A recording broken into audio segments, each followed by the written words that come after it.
Well, I tried to run away. And then these ones I didn't get to. I didn't do it.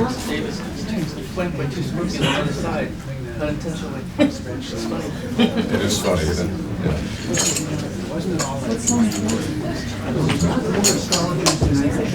Yeah. So, just a few minutes behind, about 3 minutes.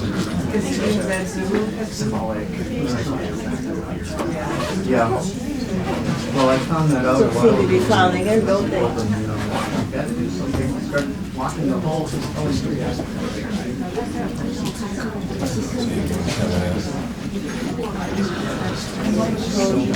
There's so many beautiful ladies here.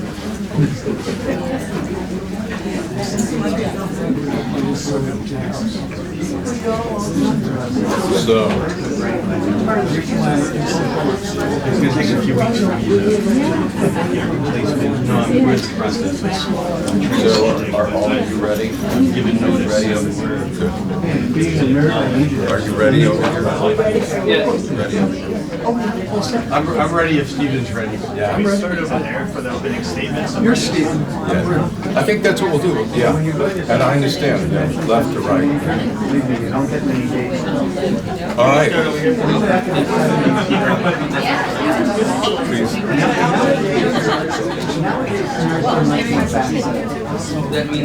Are there extra seats back there? Okay. Yeah, me.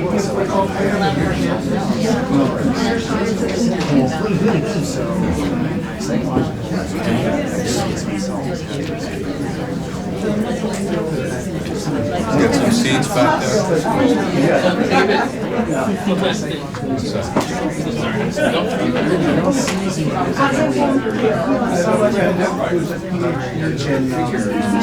Computer and on your and when he started reading, Here comes Mark. he did the most brilliant thing. When he said, Alan, you're my friend, and I tell you all my friends, you can ask me for any amount of money, you Yes. know. There's a seat over here, Monica. Loan it to you. Your seat is still here, Monica. Right up Monica here. sits right here. But you can only ask me once.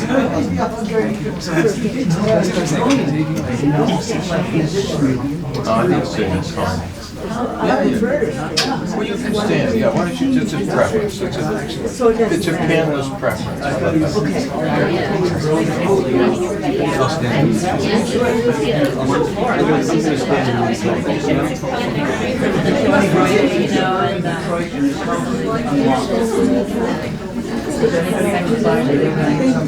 Berries. If you stand with me, I'll stand with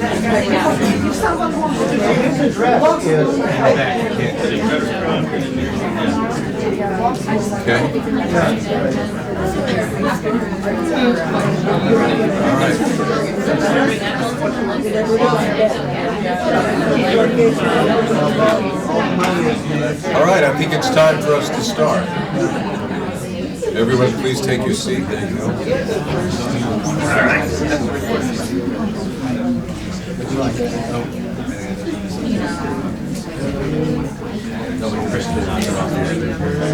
Well, I don't see on my left side.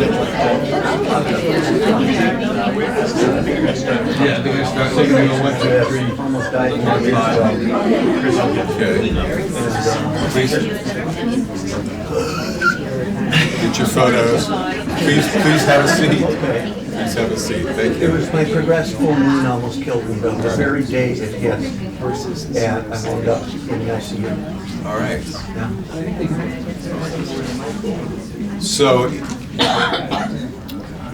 I have to introduce today's debate in the beginning in both English and Chinese. Hello, everyone. Welcome. 你好。大家好.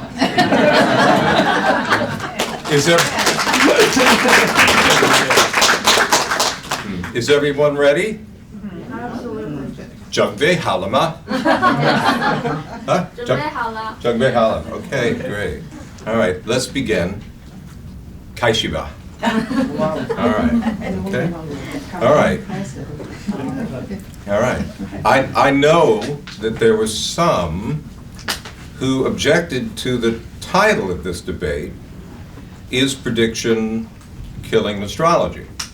But quite frankly, we wanted a title that would excite some objections and maybe stimulate debate, because that's what this is about. I want to welcome our distinguished panel that's here. And I'm going to start over here with Sam Reynolds, right here, Christeen Skinner, Stephen Forrest, Chris McRae, Rick Levine. Forrest. Rick Levine. I got some words for you, Rick. It's coming up. Don't worry. Some words for you. And Chris Brennan. All right. Like most of us, in fact, why don't we give them a big hand?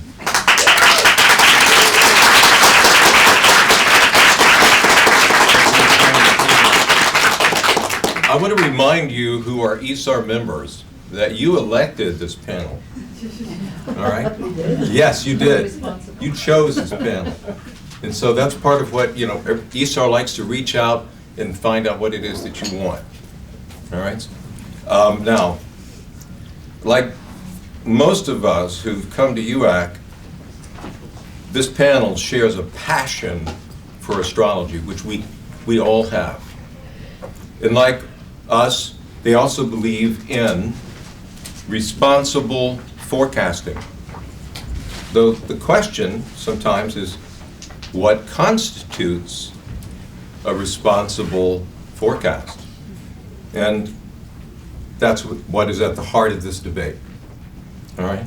Now we've got some rules, and before I go into these rules, I want to make a special thanks to Chris Brennan, who took the initiative to set up the camera and the recording equipment for this debate. Well, thank you very much, Chris. Thanks. And one more thing, and this goes to Rick. Back in 2012 at UAC, I quoted Jeff Jower as saying that when it comes to forecasting, I'd rather be meaningful than accurate. And then at the end of when I said this, Rick came over to me. He said, "That was me who said that, not Jeff. Jeff stole that from me." All right. So I wanted to set the record straight and let you know that was from Rick Levine. Okay, so I'm acknowledging you, Rick. Actually, Jeff and I used to argue about who said what. We would attribute each other, and the other person would go, "No, I got that from you."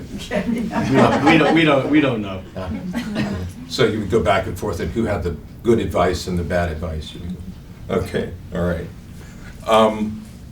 All right, the panelists have their rules in front of them, and I'm going to go over those rules. Okay, you ready?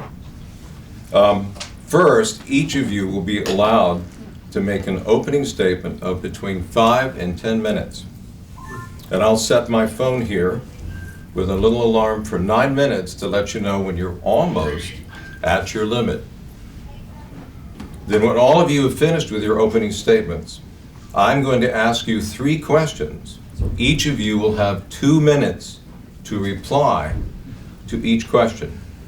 Then after the 3rd question, you can direct a question to one of your fellow panelists if you would like. In other words, if you feel compelled to ask a question or you're curious about something with each other, you can question each other. Then when that's done, everyone here gets to ask them questions.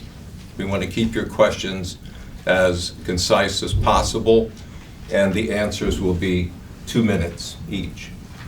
All right? Everybody got the rules memorized? All right. So I'm going to start from left to right, and I'm going to start with Sam over here to make the opening statement, and we're just going to move in this direction. We never got a microphone. What's that? No microphone? Well, we have this right here, Yeah. but that's all we've It got. would look silly carrying that. We would, yes. Definitely, yes. All right, so I'm going to start, I'll start my timer. And here we go. So let's start with the admission that I don't think anything can kill astrology. If in thousands of years that we haven't killed it, I don't think we can. But I don't think prediction is failing astrology. I think astrologers are failing astrology. Many folks who correctly called the 2012 election didn't do so in 2018, and vice versa. This is common with prediction. We often do not notice the people who get things wrong once they get something right, and vice versa. Prediction isn't easy, whether you're predicting or receiving the prediction. What's important is figuring out the spirit in which we should give and receive predictions. What's killing that spirit is the arrogance of the astrologer to think how we see a chart is definitively how the world must appear. We succumb to a certain kind of fundamentalism. As a former fundamentalist Christian preacher, you probably hear it, I know literalism when I see it. And it's interesting how fundamentalists can have a warped sense of time. We can perceive some of the worst things happening imminently, all the time. We might often think that one possibility out of many has the highest probability of happening. We come to place a higher premium on the event and our prediction than the experience of the event or the person having the experience. We might miss how folks need more of our love and compassion than our self-congratulation for getting a prediction right. And I can't help but feel that this fundamentalism always leads to a certain failing. This failing happens in some important ways. So just to give you an overview, it's a question of technique, misperceiving our biases, not thinking about how things appear in a broader context. So let me briefly review how each of these pathways to how we fail astrology, or how we fail in terms of prediction. A question of technique. Many astrologers, and probably many in this room, have the belief that we find the perfect technique, right? That thing that will set us off and be able to predict and know for certain, whether it's from perfections or whether it's from looking at some particular solar arcs, however we do it, we can arrive at the perfect prediction consistently. And I think there's a certain hubris in that, because we love our techniques, but not all techniques or any one technique or technique that we use can solve all our problems or even predict consistently and accurately every time. I think the best we can hope for is an internally consistent method with our particular vision of astrology. So whether you're Hellenistic, whether you're medieval, whether you're a hybrid, however you come to put it together, as long as you have some measure of internal consistency in terms of how you conceive of that, I think that's how we can best go forward in terms of thinking about prediction. We also misperceive our biases. Our political biases can slant how we want something to happen more than how it might actually happen. So I must confess something. I am a skeptic. I came to astrology as a skeptic. Perhaps many of you have as well. But I'm also a skeptic of mundane astrology, meaning, mundane astrologers who like to predict. And one of the reasons why I am, especially during election years, is that I often can tell the bias of the astrologer. No, Trump is definitely going to win. Or it's going to be Obama, as it was 2012. So we have these political investitures without acknowledging that we have these biases. It's rare to see an astrologer go against his or her own political biases and not try to can their astrology to fit their political bent.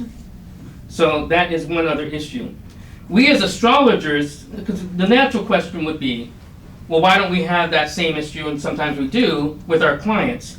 We have to sharpen our practice of non-attachment. We're often better able to do this in personal consultations with clients because we might not have as much personally at stake with how each person lives his or her life.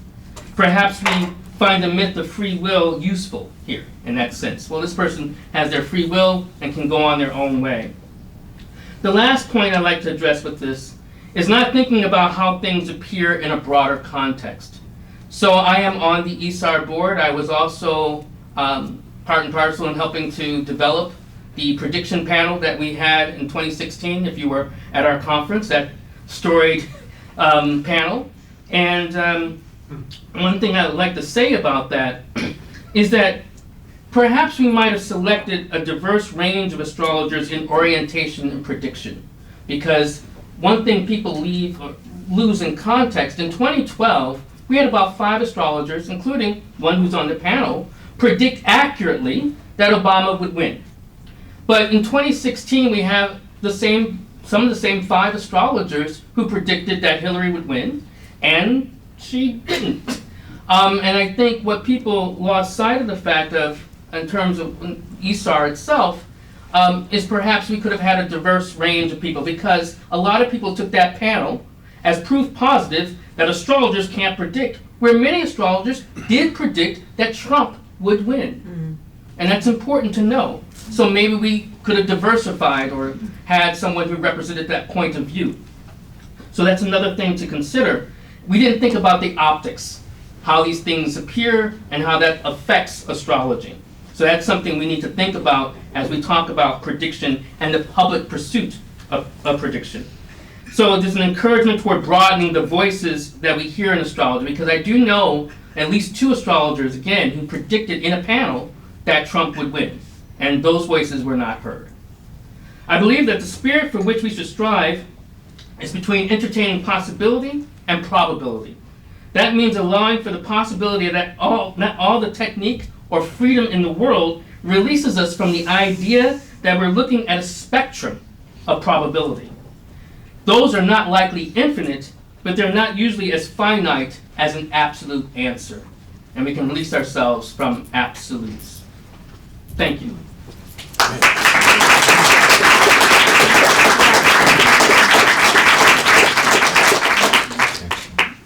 Christeen, are you ready? Golly, I'm not ready after that. I did say before I started, I think all my thoughts are still going around the baggage carousel at O'Hare from last night. I'm on a 6-hour timeline. I haven't honestly given this enough thought, but the thought I've had is this. First of all, to straight answer the question, is prediction killing astrology? I totally agree with Sam. It wouldn't matter how bad we were, we're not going to kill astrology, right? It hasn't happened yet, it's not going to happen. I don't like the word killing, right? Are we pushing it underground? I think sometimes we do that, right, without really realizing that we're doing it. But I really got into the thing about thinking about prediction. And I want to go back to the morning of the 4th of May. I'm hearing you in the back. Oh, I'm so sorry. about that. We want to hear you. Perhaps we should stand at the podium. It's impossible for people. Yeah, come on over to the podium here, Christeen. Oh my God, can I take the time of that? Yeah. You could face the Okay. wall. I'll face the wall, yes. Just project, you know. Okay, is that better? Yeah. I want to go back to the morning of the 4th of May. I had a neighbor who was unwell, and she had been the driver. Her husband didn't drive, and so I said that I would take them to the hospital to see her specialist. And to cut a long story short, when she came out, he helped her into the car. He then had to take a wheelchair back, and she turned to me, and it was clear that the news was not good. And she said, "He's predicted I've got 2 months." Now, they hadn't been in the hospital for more than half an hour. So that and allowed the time to get from the car and back to it. So in the space of a few minutes, she had been given this huge prediction. But that was the beginning then of a fortnight where I have done nothing but meet with people who predict. It's their job, right? I had occasion to have to speak to my accountant about something, who said, "I predict, Christine, if you don't do this, X is going to happen," right? That's their job, right? I also work in the world with musicians who will predict how good a performance is going to be by a student, because we're just coming up to diploma time, on the grounds of how much rehearsal they've had, how much practice, whatever. And it seems to me that there are an awful lot of professions out there who do prediction. That's their job, right? We do more navel-gazing about prediction than I think anybody else does, because I think we are aware of the consequences of getting it wrong, right? Now, frankly, I'm not bothered about getting it wrong. I know I've got a Sag moon and I love it if I do get it right, But actually, sometimes it's necessary to make the forecast, if I can use that word, and learn that maybe you didn't quite read it correctly. And frankly, I would love to be in a room where we did an inquest about how we arrived at the conclusions that we did, because that's how we learn, right? I actually don't want the client who doesn't want to come back, because I want to have had the experience of chatting with the client, and I want to hear afterwards, how has it worked out? That's really meaningful. Now, you probably know I work with finance and business, right? So I need to know what the expectation is of the person. The probability is that they're there because they're in the crisis, right? And in a sense, all I am is a master or mistress of time, right? Because I can look, we can all do it. You look at an ephemeris, you can see when Saturn's going to, thank God, move off, right? And you can also see when other energies are going to come into play. So I think really, for me, it's all about, well, first of all, a prediction for me is an educated assessment, right? Which is not the same as guaranteeing that you're going to get it right. I think we have a danger of being over Jupiter, right? Because we kind of think we've got some special insight, right? And I've been guilty of it, I'm sure we all have, right? When you're so crowing, oh, I knew that was going to happen to her. That's so wrong, right? And I'm really glad that the cosmos does eventually, throw the custard pie at you and you learn you really don't know it all. I think we need to get out of this habit of needing to be right, and I think we have to learn how to cope with failure. After we had the Brexit vote in London, I called it wrong. Right? I knew it was going to be a shock result. I called it wrong. I was really, really upset. I went out with a lawyer that I do a lot of work for. I was sure I was going to be fired. I mean, I would have fired me, there's no question. I called it wrong. And he looked at me and he said, in a court case, somebody always has to lose. Which is true, yeah? Get over it, get up, try again. Work out, why did you get it wrong, right? Deal with it. And I think really that's kind of, for me, this part of, is prediction killing astrology? No, I don't think it is. I hope I'm not killing astrology, and I would like to see us collectively, endlessly upping our game.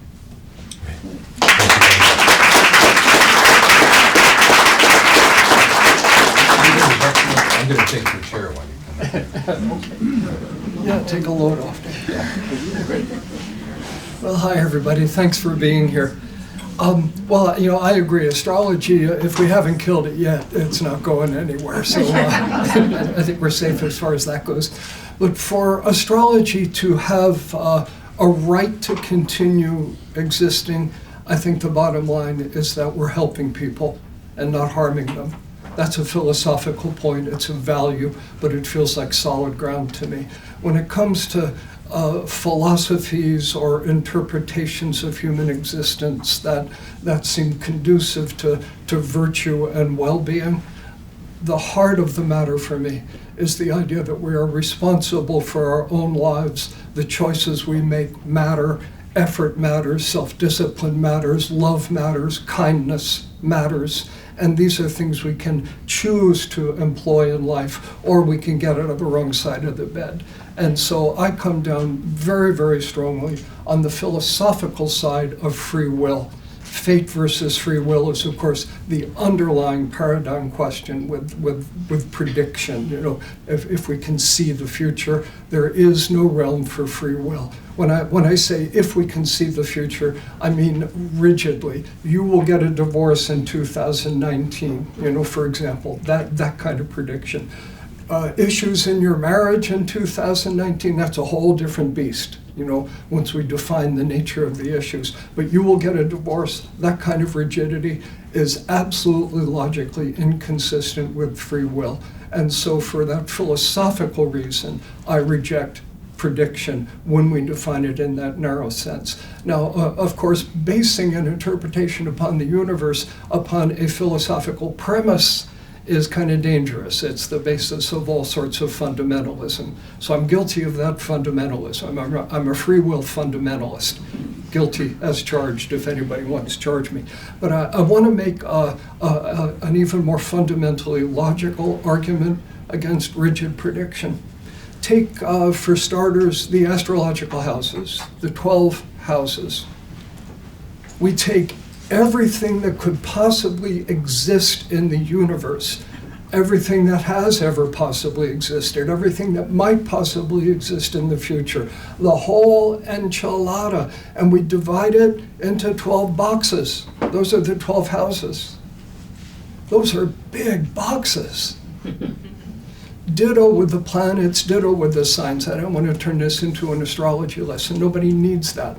But the point is that any possible combination of astrological symbolism represents an almost incomprehensibly vast range of things that might happen.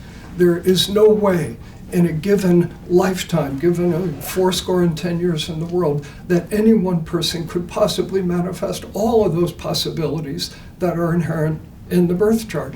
Immediately as we think about this, the whole idea of prediction begins to rest on very shaky ground. How could I possibly take any configuration, a transit, a progression, a natal structure, and from that, infinite is a dangerous word, from that very large spectrum of possibilities, how could I conceivably guess which one was going to be right? There are just not enough words in the astrological vocabulary to completely narrowly define all the possibilities in the universe. Now that's a logical argument against rigid prediction. I feel like what we can predict accurately is questions. It is your fate. That's not my favorite word, but I use it sometimes, you know. It is your fate to interact with certain highly definable archetypal fields, certain fields of probability and possibility. You give me a chart of a baby, 1 week old, and 75 years in the future, I can say what archetypal fields of possibility that kid's going to be wrestling with. I can predict that, based on transits, progressions, solar arcs, and so on. And all of that is going to boil down to a set of questions. And so that kid is going to face these questions, in that moment of time. Answers? I don't know. That's in the realm of free will. So fate versus free will, I like to put them both in the blender and mix them up and call it astrology. It is your fate to face these questions. I can predict them. And then within the realm of my wisdom or the limits of my wisdom, I can possibly suggest that certain answers to these questions are going to be smarter than other answers, are going to serve you better in the long run. I can warn you about dumb answers. I can warn you about the slippery slope of self-serving answers that hurt you in the long run. That's human wisdom, without which astrology is pretty much worthless, for starters. So I can use the symbols to understand the questions, and then I can counsel within that context. But prediction, here's what's going to happen, I don't think so. I don't think that's reliable at all. And the more consciously a person is engaged with his or her life, the more true what I'm saying becomes. The lazier a person is, the safer prediction is. A Leo eating potato chips and drinking beer in front of the television bears a distinct resemblance to a Cancer eating potato chips and drinking beer in front of the television. If we're lazy and inert in our lives, prediction becomes a simpler task. Now, we're left with with one angle of attack, I think, on what I'm saying. It's the long history of successful predictions in astrology. Rigid, accurate predictions have been made. Stupid, wrong predictions have been made, and people don't like to talk about those so much. But accurate predictions are made, and I'm thinking we can make sense of that with astrology and some degree of reason and common sense, we can guess about probabilities. Like if we know, for example, that here are two people who married before their 20th birthdays, had a baby right away, and Uranus is heading for the Venus of one of them, there's going to be, some issues in the relationship in that time. And for us to speculate that this might mean the end of this relationship that was on a shaky basis, is not unreasonable when it comes to guessing what will happen. I think we're probably going to be right with that prediction. The question I would leave us with, though, is are we being helpful with that prediction? You know, your marriage is doomed. Oh, and look, yeah, hey, I was right. I mean, you know, it's an educated guess and it's not unreasonable. In this situation, though, I would much rather discuss the issues, the ways that this relationship could maybe mature and evolve and survive. In the back of my head, I'm guessing it probably won't happen. I have no business saying that. I have no business making that prediction. Now, I do personal astrology, personal growth, individual client work. You know, that's my orientation. When it comes to predicting what the economy will do, you know, it's educated guesses interacting with astrology. We are able to speculate probabilistically, and we'll be right perhaps more often than we're wrong. But the bottom line, I think we really have to defend the moral and philosophical basis of our craft. And in doing that, we really need to turn our back on the whole idea that we can see the future. It's false advertising. We're wrong so often. Whenever we're wrong, as in, you know, the last presidential election where the dominant predictions, you know, were for Hillary among astrologers, we you know, forgive all that, but it didn't do us any good from a public relations angle. You know, whenever an astrologer makes a loud prediction that turns out wrong, it gets in the newspapers, you know, and we're not going to kill the field, but we're not going to help it with those kinds of errors. So let's advertise what we really can do and do well, predicting the questions, but leaving the answers up to the individual.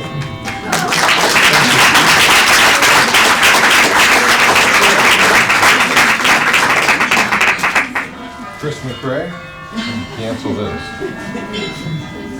Okay, great. Thank you very much. All right, can you hear me? You know, I would like to take and look at this from 3 different perspectives. Number one, I do a lot of mundane, not predictions, but assessing global hotspots. How will I know if an earthquake is going to happen there, but I can suggest that there is an energy force that is strong enough that if the energy is ready to give, it will give, but it needs a certain amount of influence in order to be able to do so. So I'd like to talk a bit more about mundane astrology in predictions, and whether or not that's killing astrology. I would like to also take it from a personal point of view, the work we do with clients in our consulting room. And I think there's been a vast change going on in that area, and I would like to address that a little bit as I proceed along my merry little path. And then there is the situation of trying to predict who is going to win an election. You have a 50-50 chance of being right and a 50-50 chance of being wrong. I think it is a great exercise for astrology to do that for astrologers. But to do it in a public situation or a situation where we invite a press to come in and watch the process and we get half of the people wrong and half of the people right, how many of these people are going to say, astrology doesn't know what it's doing because half of them say one thing and the other half say the other? So I think that that is kind of a folly kind of a position to be in. So I would like to go back to at least a couple of those issues, and hopefully that the gong won't be given to me too soon. You're fine. You got 7 more minutes. I have 7 more minutes. I need 15. I need 25. We can all talk about these things for many more minutes. Anyway, down to business. In my astrology work, I'd like to trace the process that I kind of went through. Some of you know that I've been doing this for many, many, many, many years. You know, I'm getting a little gray on the edges. And having been doing it for so long, I have seen a change in astrology. When I first got into astrology, the books that I was reading lent one more towards predictive work with a client. This is going to happen, that's going to happen, or answering questions that a client would come in. Those were the kinds of literatures or books or learning that we were doing back then. But as we have been booging along our perspective path, we have discovered something, and particularly in ISAR, we have discovered that there is a way to approach a chart without being specifically explicit to a client that this is what's going to happen, and next week you're going to have your appendix operation and all of these kinds of things. But what kind of service can we provide to a client rather than trying to say what is going to happen to them next week, next month, or next year? Instead of what is going to happen to them, in ISAR we have a program of consulting skills that has helped us to work with a client, with the issues of a client, and what a client is going through at any particular time, and to help the astrologer and the client to meet together at one specific moment in time so that the astrologer understands the issue of the client, and the client knows that the astrologer is in tune with them. And in that kind of a situation, we can help the client come to the realization of many of the issues that are coming forward in their life. So I have been changing my astrology appropriately as I have seen astrology changing, and as I have seen the expectations of our clients changing. And part of that is due to the approach that we make in the work that we are doing. All right, that was one area that I wanted to talk about. The other one has to do with mundane astrology. I enjoy immensely looking at what's going on around the world. But rather than, as I said at the very beginning of my talk, trying to predict that a particular event was going to happen at a particular time, I like to look at what's going on across the world. I like to look at what's going on above me and bring that down onto planet Earth. And then I would like to say that there are certain global hotspots. What is a global hotspot? If I saw particular energy coming into a particular zone on planet Earth, and it was in the middle of Saskatchewan, I'm a Canadian, the middle of Saskatchewan, where there isn't a mountain, I wouldn't predict a volcanic eruption. There is no tectonic plate there, and I would not predict an earthquake. Or I would not even call that a hotspot from that perspective. So if we are going to try to assess what is happening in a particular area, we look at the amount of influences coming down and what area of the globe it is going to happen at, and then we say, what is the likely possibility of a particular kind of event in a particular area? If it's on a tectonic plate line, there could be an earthquake. Volcanic eruption, well, of course, that's obvious too, isn't it? But it might be a political development that might be ready to erupt. We look at what the range of possibility is in a certain area, and then we can make a forecast. I have developed a complete aversion to that word prediction. For anybody that believes in that today, I'm sorry, I apologize, but it bothers me. It bothers me tremendously because I don't like to be wrong. I do know that occasionally I am, but I would much prefer to be correct. Okay, so I've addressed the point about the global hotspot idea. And that's an area that I enjoy very much working with. Now, the other idea, I perhaps have covered it, but I want to zero in on it a little bit more, and that is when we make these political predictions. And as I said earlier, a 50-50 chance of being right, a 50-50 chance of being wrong. And also, why don't we do this as exercises for ourselves? It's a wonderful exercise trying to figure out who is going to win an election. What is the best method? What's an approach? What works and what doesn't work? We could do this within the confines of our own discipline. But we don't have to invite the press to come in. We don't have to invite other people to come in and observe until we get it right, until we learn how to do it more appropriately. So anyway, those are the things that I wanted to say. I like the idea that astrology can be enormously benefited in so many different areas of our lives and our being and our functioning, as long as we do it with some degree of caution and care and discretion. So, them are my words. All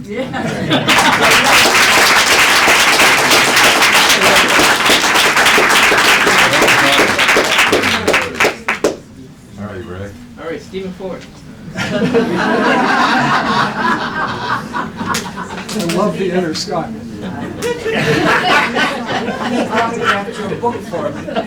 Just as a matter of interest, and Stephen will attest to this because I've begun sending him copies, I would like, my attorney will be speaking to you or yours, and I've already contacted Facebook about it, but every time I post a picture, this is true, every time I post a picture of me and I put it on Facebook, it comes up, would you like to tag Stephen Forrest? I'm so much taller and better looking. But not smarter. And how's the air up there, or lack of oxygen? Okay, getting serious here for a minute. I was thinking about the panel earlier and thinking where people might fall on it, and I had myself actually, I want to say left of center, but it's not political right-left, with Stephen maybe being more extreme, but after hearing him, I think I'm the more extreme. And I would agree with what Chris said to some extent. And it's not that I take offense with, it's not that I don't like the word prediction. It's that I think it has more to do with questions and answers. And here's the short version of it. And I think it comes back to the question of why the hell do we do this? Why do we do astrology? I think if you got into the Wayback Machine and asked a group of astrologers why they did astrology, they would say they did it to predict the future. I do not do astrology to predict the future. This is me personally. I remember reading that Bucky Fuller, for 50 years of his life, would reconsider every few days his version of the Lord's Prayer. And he rewrote it constantly. And I constantly think about, why do I see clients? And in my top 10 reasons of why I see clients, predicting their future is not one of them. Yeah. So what is it that I do? There's a wonderful quote, or it's a very short poem that I think I can get to here. If my iPad is going to be happy with me. Sometimes it is, and sometimes I get messed up. But it's a short poem by Samuel Taylor Coleridge, and it goes like this.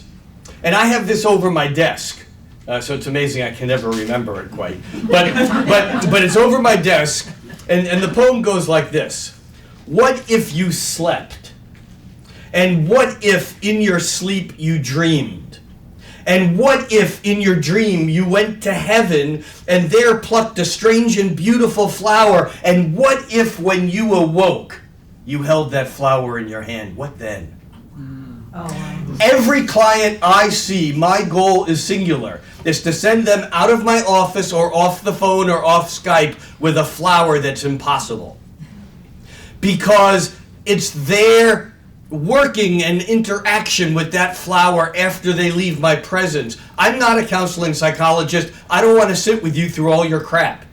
You got a counselor to do that. It's not that I don't have a good ear if I need it, but my job is catalytic. At least that's how I see my work. Now, so I can find my notes again. Somewhere here. There we go. Or not. Okay, I'm using up my valuable time. There we go. Ours too. Cliché. So, when I see someone, they go, "Oh, you're an astrologer. You can't really see the future, can you?" My answer is very simple. Do you use a calendar? Period. If you use a calendar, you're predicting the future. I mean, it's a prediction to say that Christmas will occur on the 25th of December. No, I'm not being. I'm being very. This is important stuff to consider, because we use language and then we forget. Predict simply means to say before, and quite frankly, I think prediction in astrology is important, but it's what we say, and I think several people hit it on the nail. If I predict that you're going to have a flat tire on your front left tire in 3 weeks, who the fuck cares? What good does it do? You go out and buy new tires, you're going to still get the flat tire. My goal is working with a client so that they can impact their own future. And so here we come to a couple of very important things. First of all, I think in astrology, as important as prediction is, I have a Cancer moon, I think postdiction is just as important. Because when I'm working with a new client, I will probably spend half the session. I'm not someone who, you can't pay me money to look at your chart for 1 year ahead. I think that's a bunch of crap. I think it's largely useless. It has no value, because a year ahead is not separate from the year behind and the year behind that and the year behind that and the decade behind that and the lifetime behind that. We live in a continuum. So as an astrologer, my job is not to just predict the future. It's to position the client in the world, in that magical garden where they can have a flower that they take out. Okay, so prediction. I like the word expectation. Someone used that because expectations is largely the number one downfall of any relationship is incorrect expectations, which really means that one or the other person predicted the future wrong based upon their assumptions of what someone else was or was not going to do. I look at astrology not as a system of prediction, but as a mapping system. Rather, just like you would use your GPS to drive from here to Phoenix, Arizona, you would use a TPS, a temporal positioning system, in order not to figure out where you're going, but to figure out when you're going. See, I don't know what's going to happen to you when Saturn conjuncts your moon, but I know when Saturn is going to conjunct your moon by transit. And as your astrologer, my job is to help you understand by postdiction what that cycle of Saturn and the moon is in your chart so that you can work toward making something happen. Here's what happens, or here's a part of the problem. And it's this illusion that we come from, that we live in an objective world, and that a client who comes to see you is unchanged. When a client comes to see an astrologer, you have altered their trajectory. You're making a prediction about their future. You're actually imposing your crap onto them. And this can be very empowering, but not if you're coming from a place of fear. We don't need that. This whole idea of coming from fear rather than from love, it's a whole other topic here. I want to stay on track because I got a few other points that I need to make in the next 3 minutes. 2 minutes. I would have said, not I would rather be meaningful than right, What I actually said many times is I would rather be useful than right. And maybe meaningful is part of that. I think that astrology shares something very basic with classical physics, modern Western medicine, and fundamental religions. And what we share with them is we think we know more than we do. This is heresy for an astrologer to say. I would have no problem with predictions if we were always right. But we're not, and then we do more damage than we do good. All right. So in a quantum universe, there is no such thing as separate observer. If you go to see the Delphic Oracle, your life has changed. When someone makes a prediction, an astrologer, they are delivering a very, very, very high potency. Can you turn that off? I have 45 seconds. They are delivering a very high potency homeopathic remedy. And the remedy is this: if I'd say something that is symbolically correct, you have Saturn coming to conjunct your moon, you're going to get divorced. It doesn't matter what you say, think consciously, the image goes into the subconscious and starts doing its work. And then for the next year or two or three, the events that happen get framed in a certain context that then manifests as my prediction. I was right. No, I wasn't right. I actually co-created the event. A good astrologer will not predict a divorce. A good astrologer will help a client create meaning in their relationship and then get to choose whether divorce or may not be a valuable outcome. I have much more to say, but I'm done.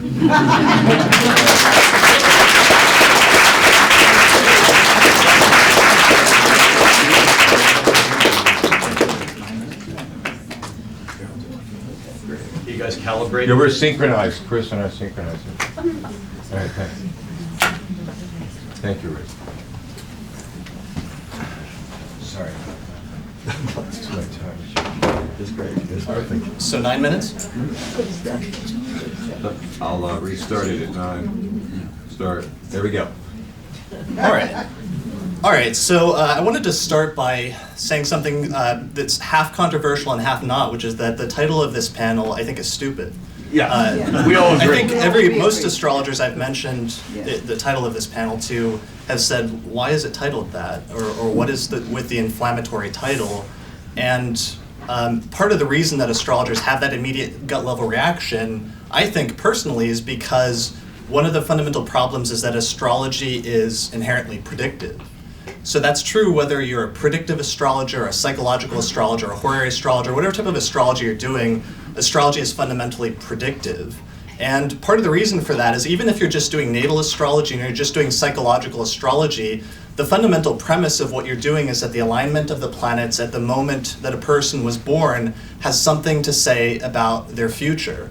Whether it's their psychological characteristics, their appearance, their relationships, or what have you, you're making the assumption that the alignment of the planets at the the moment a person was born will have something to say about 5 or 10 or 20 or 30 years in their future, or however long.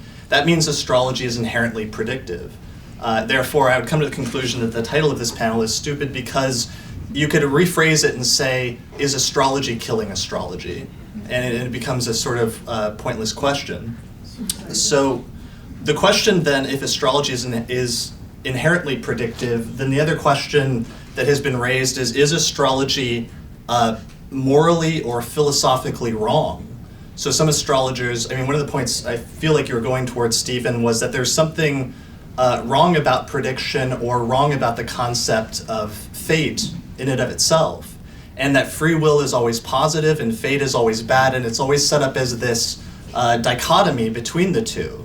But I don't necessarily agree with that dichotomy that a prediction is bad and fate is always bad, and to attempt to do that is somehow morally wrong. I think there's actually something valuable and noble about the process of making the attempt, even if you fail sometimes spectacularly, like I did and the other panelists did in 2016.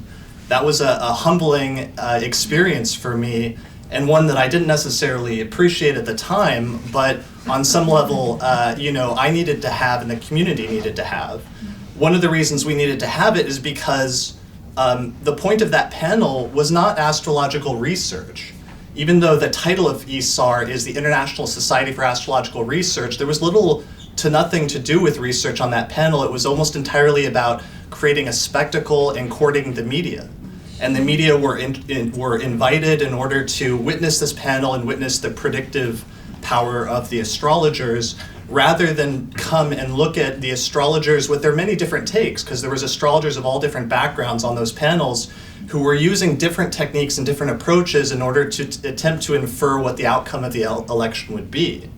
But the panel was actually so poorly organized that we got very little time to actually talk about any of that.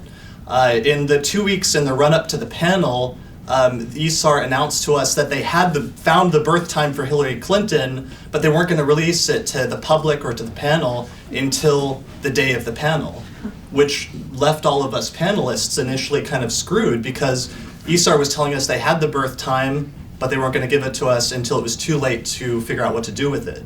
Eventually, we sort of protested, and there was going to be a walkout of the panelists. And eventually they relented and gave us the birth time, and after a 2-week ordeal, it turned out that the birth time was fake. So the biggest publicity actually that the ISAR panel got was not that all of the astrologers were wrong. It was a Washington Post article that said there was an ISAR panelist who came up with a birth time for Hillary Clinton, or claimed to, and then it turned out that he lied and he retracted the birth time. That was the most publicity that the ISAR panel got. So one of the reasons I'm bringing this up is because I'm almost kind of offended that we're talking about that we're doing another spectacle. So we're using another inflammatory title to say, is Prediction Killing Astrology, that's being hosted by ISAR, when ISAR was the one that originally hosted the panel to do these types of predictions, and I kind of suspect we'll do so again in 2020. So one of the questions, if we all agree that maybe we should analyze the approaches and the different traditions that are being used more, rather than focus on the spectacle or courting the media, then maybe we need to change the way that we do astrology publicly. I think that's one of the things that people have come back to a few times here, which is that what is the purpose of doing that? Are we doing that in order to compare different approaches to astrology and in order to demonstrate different techniques that show probabilistic outcomes? Or are we just trying to impress the public to convince them of some sort of astrological powers that we have? So most astrologers know that astrology is probabilistic, or that you infer outcomes based on your techniques, but the public may not know that, and that's one of the things I think that you were saying, Stephen, that's harmful, or that you feel is harmful when people make those predictions. So it's true that astrology is archetypally predictive, but that doesn't necessarily mean that we should only make non-falsifiable statements. So that's one of the points that I would like to make. It's true that there's a specific placement in the birth chart, and there's many different possible outcomes, but that doesn't mean that you shouldn't attempt to make any statement about that placement. And to the extent that you make any statement, even an archetypal one, that's still a type of prediction based on the person's birth chart or based on those placements. You're still involving predictions, you're just doing qualified predictions. And that brings me to one of my final points, which is the idea of forecasting. A forecast is just a qualified prediction. It's a prediction where you qualify it by saying, based on this data, such and such seems the most likely outcome. So even using forecast is a sort of euphemism, and that was actually the title of the last ISAR conference, was something like the power of forecasting, I believe, right? So one of the things I think we need to do as a community is be more honest.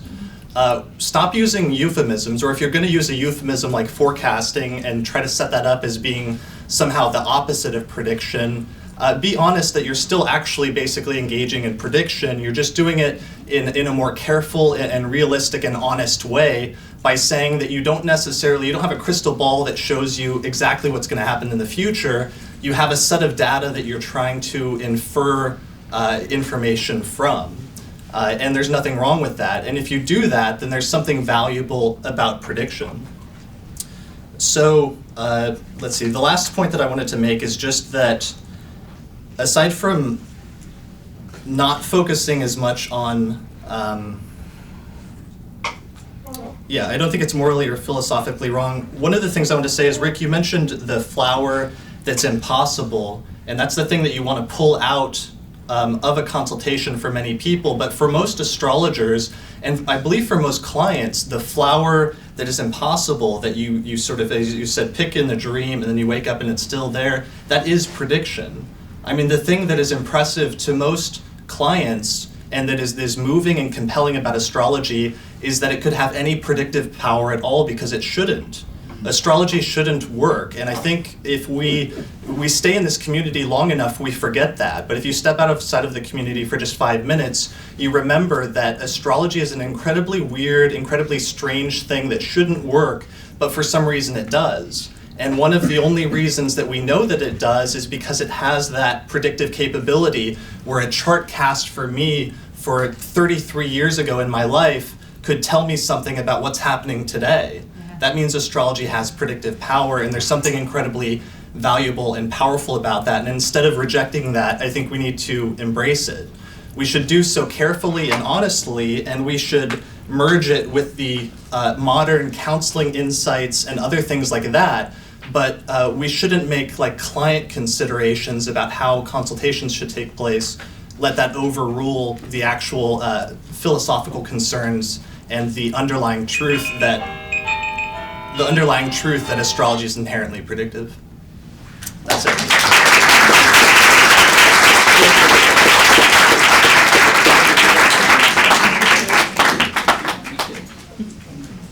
Before we get to the 3 questions, I want to say that even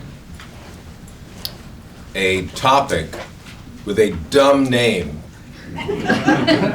all right, can still get very inspirational and intelligent commentary from astrologers. So let's give them a hand.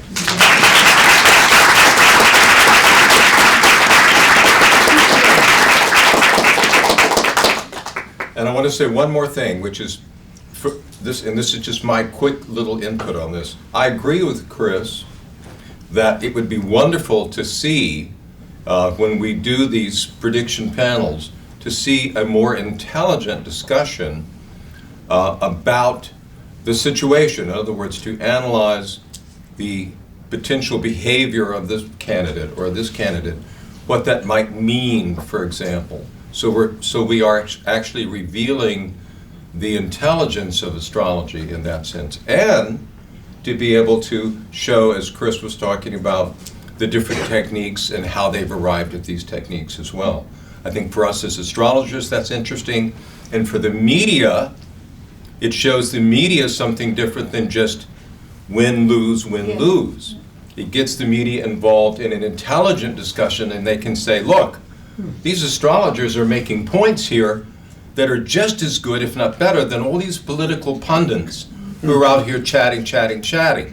So to me, that becomes a very interesting thing for us to consider. So I just wanted to throw that in as well. All right? Thank you. All right, now we have 3 questions for the panelists. I'm going to start over here. How about that in? You want to go with this end? Yeah. All right. All right, here we go. We'll go with this end. He actually predicted earlier that the second round would start at this end. All right, so here's question number 1, and you'll each have 2 minutes to respond to this question. Here we go. When discussing trends with your client, do you seek input from your client regarding their own plans, goals, and intentions regarding the future? Or do you believe that the forecast you offer is irrespective of the client's plans, goals, and intentions? Question 1. Are we sitting down or are we standing up for this? You could stand up if you like. I don't care. So, okay. Stand Stand up so they can hear you. You can stand up just in place here. Okay. So I mean, I think, I don't want to be harsh, but again, I think that's a dumb question because I don't know any astrologers who would answer that in the negative. Are there any astrologers that wouldn't take their client's background or context or life into account? Yes. Who? There are many, and I would only say this out loud because I've heard this person say this in front of a room this large. Alfie. Lavoie. Well, but he's an astrologer, and his point is that I don't want to be distracted by their input. I have a chart and I'm reading it. Now, I'm not taking that point. Alfie would, though, stand out as being extraordinarily unique in that regard. He would. Because I think most consulting astrologers do take the background of their client and the context of their life, because each astrologer knows that the chart cast for one person could be a chart cast for like a dog who was born at the same moment, and the context of that dog's life and his chart, spectacular as it may be, is going to be different and is going to be limited in much different ways than the chart for a human or the chart for your client. So you've already always got to look at the context for the chart and understand it. Does that answer the question? Or? I think that's a great answer. Okay. All right. Same question, yes? Yes. Yes. And yes. No. I don't know. When I'm sitting with a client, what I do say is something like this. We only have an hour together, you and I. There are many things that I will say that could inspire you to talk for hours. That's what your psychologist or your therapist is for. I want to know, but you need to know that for me to do my job, I want that feedback from you. But at some point in time, I'm going to say, I got it, let's go on. I'm an Aries, I can do shit like that. It doesn't mean that I'm not interested, it doesn't mean that I don't care, it also doesn't mean that it's not incredibly valuable. It's just there's a trade-off here, because there are therapeutic relationships that a client would have where they spend an hour a week for years talking about their stuff. That's not my job. And so as much as I do want that feedback, I also want the control in a session to limit it so that I can also share what it is that they're expecting me to share. Oh. All right. Chris. Is that your final answer? Yes, that's it. I'm a one-word woman. Not really.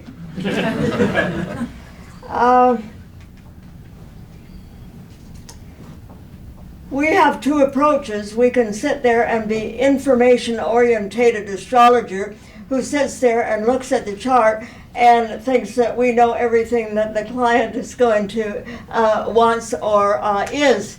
And we don't. We are looking at a piece of paper, and the person in front of us is a real live person. So I think that it's important to understand and to be on the same. I mentioned this before.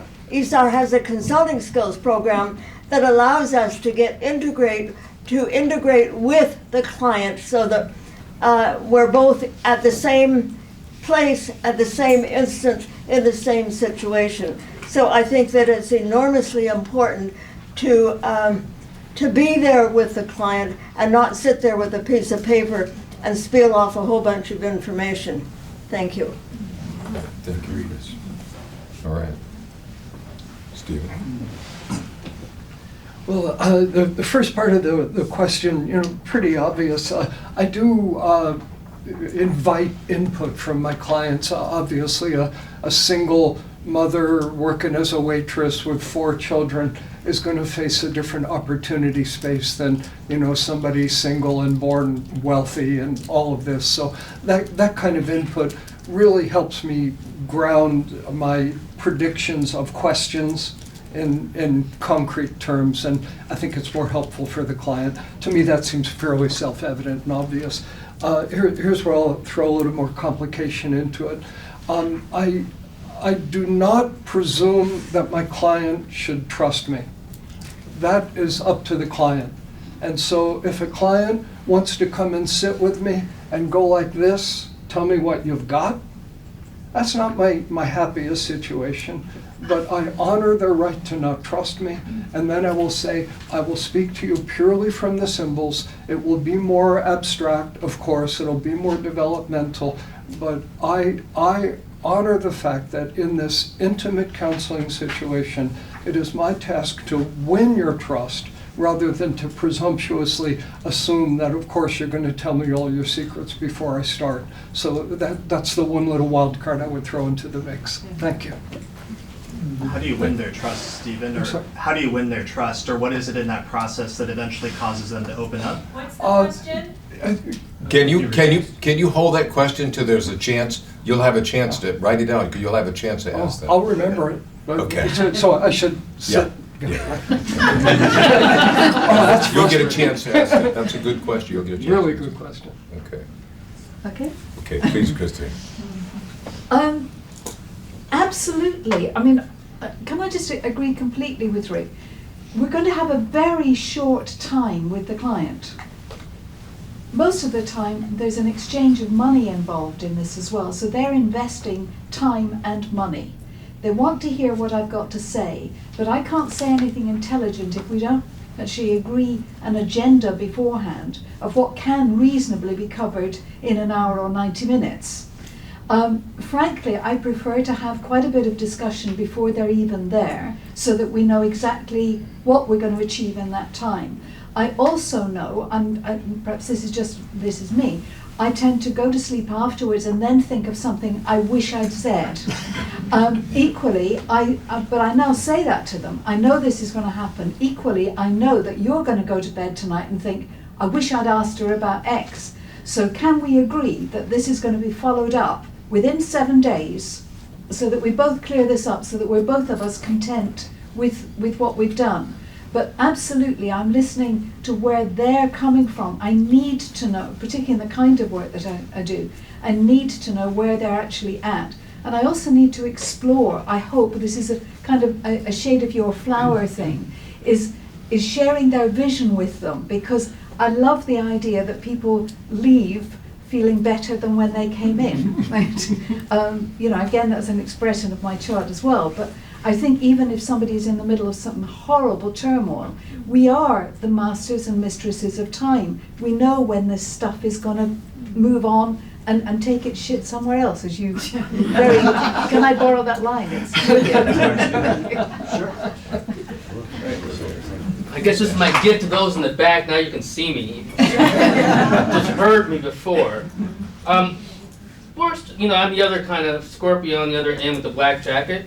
And I'll just say this. I actually disagree with Chris. I don't think this is a dumb question, because I think it reflects a change in how astrology is developed. Because when I first got into astrology, when you got a reading, someone might send you a recording.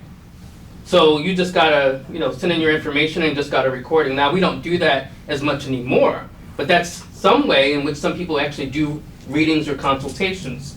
So I think the key question is, are we co-facilitating a process with our clients? And I think, like you said, Stephen, it depends on your client, all right, and how open they are. And I think that's something to take into consideration. I always go in with the aspiration that we're going to have a conversation. That's part of the consultation. But sometimes you may have a client who comes in who wants to talk about their dog. I just got a puppy, right?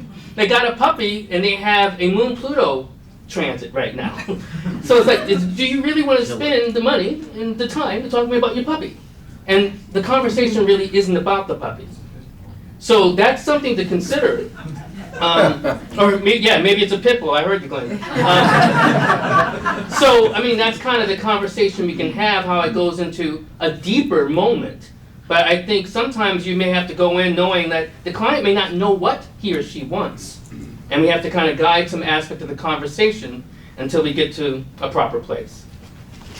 All right, thank you. All right, now we're going to go to question 2. And maybe we'll go from this side to this side. Okay. Question 2. Mundane astrology is concerned with forecasting about events in the world. Are you comfortable in making public predictions?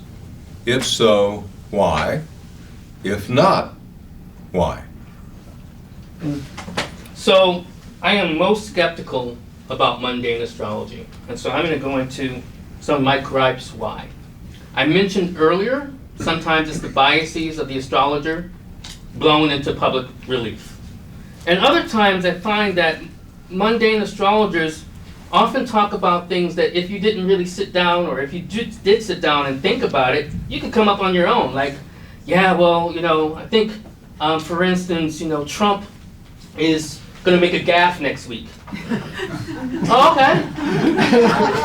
He's going to have some problems in his administration. Okay, none of the other guys have problems in his administration. I get that. I understand. So I actually would love to see mundane astrologers held to a higher standard. Do better. Do more. Take more risks if you're going to take the risks. But stop being mealy-mouthed about, like, talking about things as if you're fashioning something that's deep and profound. That couldn't be reasoned by sense or probability or logic. So, and I'm saying that as a skeptic, someone who knows astrology, because I often will see astrologers do that, and often another thing that astrologers will do and not take responsibility when they're wrong. There's an astrologer who's been predicting an economic downturn for 10 years. And those who know me on Facebook, you see me engage this particular person, but I don't think we do that enough.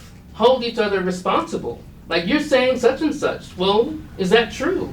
So I think in terms of whether I do mundane or public predictions, I will do it if, for instance, there's something I think we can glean from astrology that's unusual or insightful, but otherwise, I question the purpose. All right. Christeen? Oh dear, I think I'd better go and sit over there. Okay, am I comfortable doing it? No, I'm not, but am I going to continue doing it? Yes. It's the nature of, I work with a lot of business people. They trade across the world. They want my opinion on where I think particular countries are headed and whether or not it's a good idea trading in certain ways. Yes, I've got a reasonable record. They wouldn't come back. I mean, that's the fact. They wouldn't come back if what I was saying wasn't helpful to them. And that's the bottom line. But am I comfortable doing it? No, I'm not. And part of that is that there is, really we should worship the ground that Nick Campion walks on, because he is, a wonderful data collector. But we all have to do that more, and we should be sharing more data, because the number of times that my problem is, I haven't got the up-to-date thing. I want to know who said what when, right? I don't know if you noticed, but from the minute that I came in today, and as I've been greeting people, I've actually been taking the time that I met them, because I want to hear the meaning of it. But we need to be better, I'm preaching, I know this, and to the converted, but actually our data collection is not good enough. And I would be more comfortable in my job if I had better access to that material. Thank you. Well, mundane astrology isn't my main area, but like most of us, I'm pulled into it quite a lot. And I'm not comfortable making public predictions in the rigid sense. I am fine predicting questions. Once in 1975 or so, in the pages of a magazine called The Sun, I predicted the breakup of the Soviet Union. And everybody said, oh, that's not going to happen, I wish I weren't so proud of that. Because in a way I think I got lucky and demonstrated bad astrology by assuming that there was a future out there that already existed, and I had the crystal ball and I could foresee it. I've got 2 minutes and it's a big lecture here. America's midheaven progressed into Gemini right around Inauguration Day. America faced a question. Okay, so we elected, or something like that, Trump with his Geminian qualities. The question, as I would put it, so America's dharma on the planet, our mission on the planet, if we get it right, we become a beacon of open-mindedness, of education, of tolerance, of research, of curiosity, all the high Geminian things. But if you get Gemini wrong, we're flaky, we're distracted, we're running around in 17 directions at once, and nobody on the planet knows what the heck we're doing. Okay, we know it happened, but my role as an astrologer, I think, is to cast a light on what should have happened and what can still happen. That's the spirit I like to bring to this work. Thank you. All right. Chris.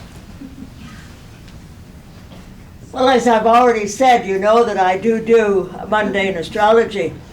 In the early days that I was talking about before, about the kind of astrology that we were learning more of, had more to do with predicting.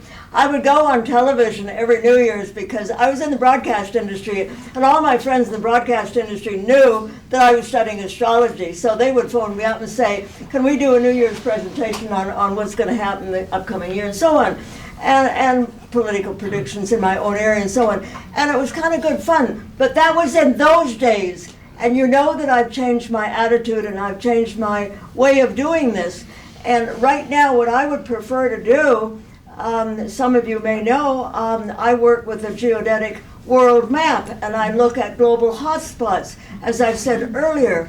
But what I would rather do is look at these events, study these events, write articles, write the book on how to look at the world from a mundane point of view, and discuss it among astrologers, among ourselves, to see if we can find better ways and more predictable, perhaps, methods of determining where things are going. So I'd like it as an academic study, but I prefer now not to go on television anymore to make wild predictions. And so I don't do that anymore. But I do enjoy it as an academic study and a discussion among ourselves, or a lecture I might give on what I've been learning and working with. So. Thank you, Chris. Great. I think mundane astrology is incredibly important. But I also don't necessarily believe it's important in a specifically predictive manner. I believe it's important in a multivalent archetypal manner.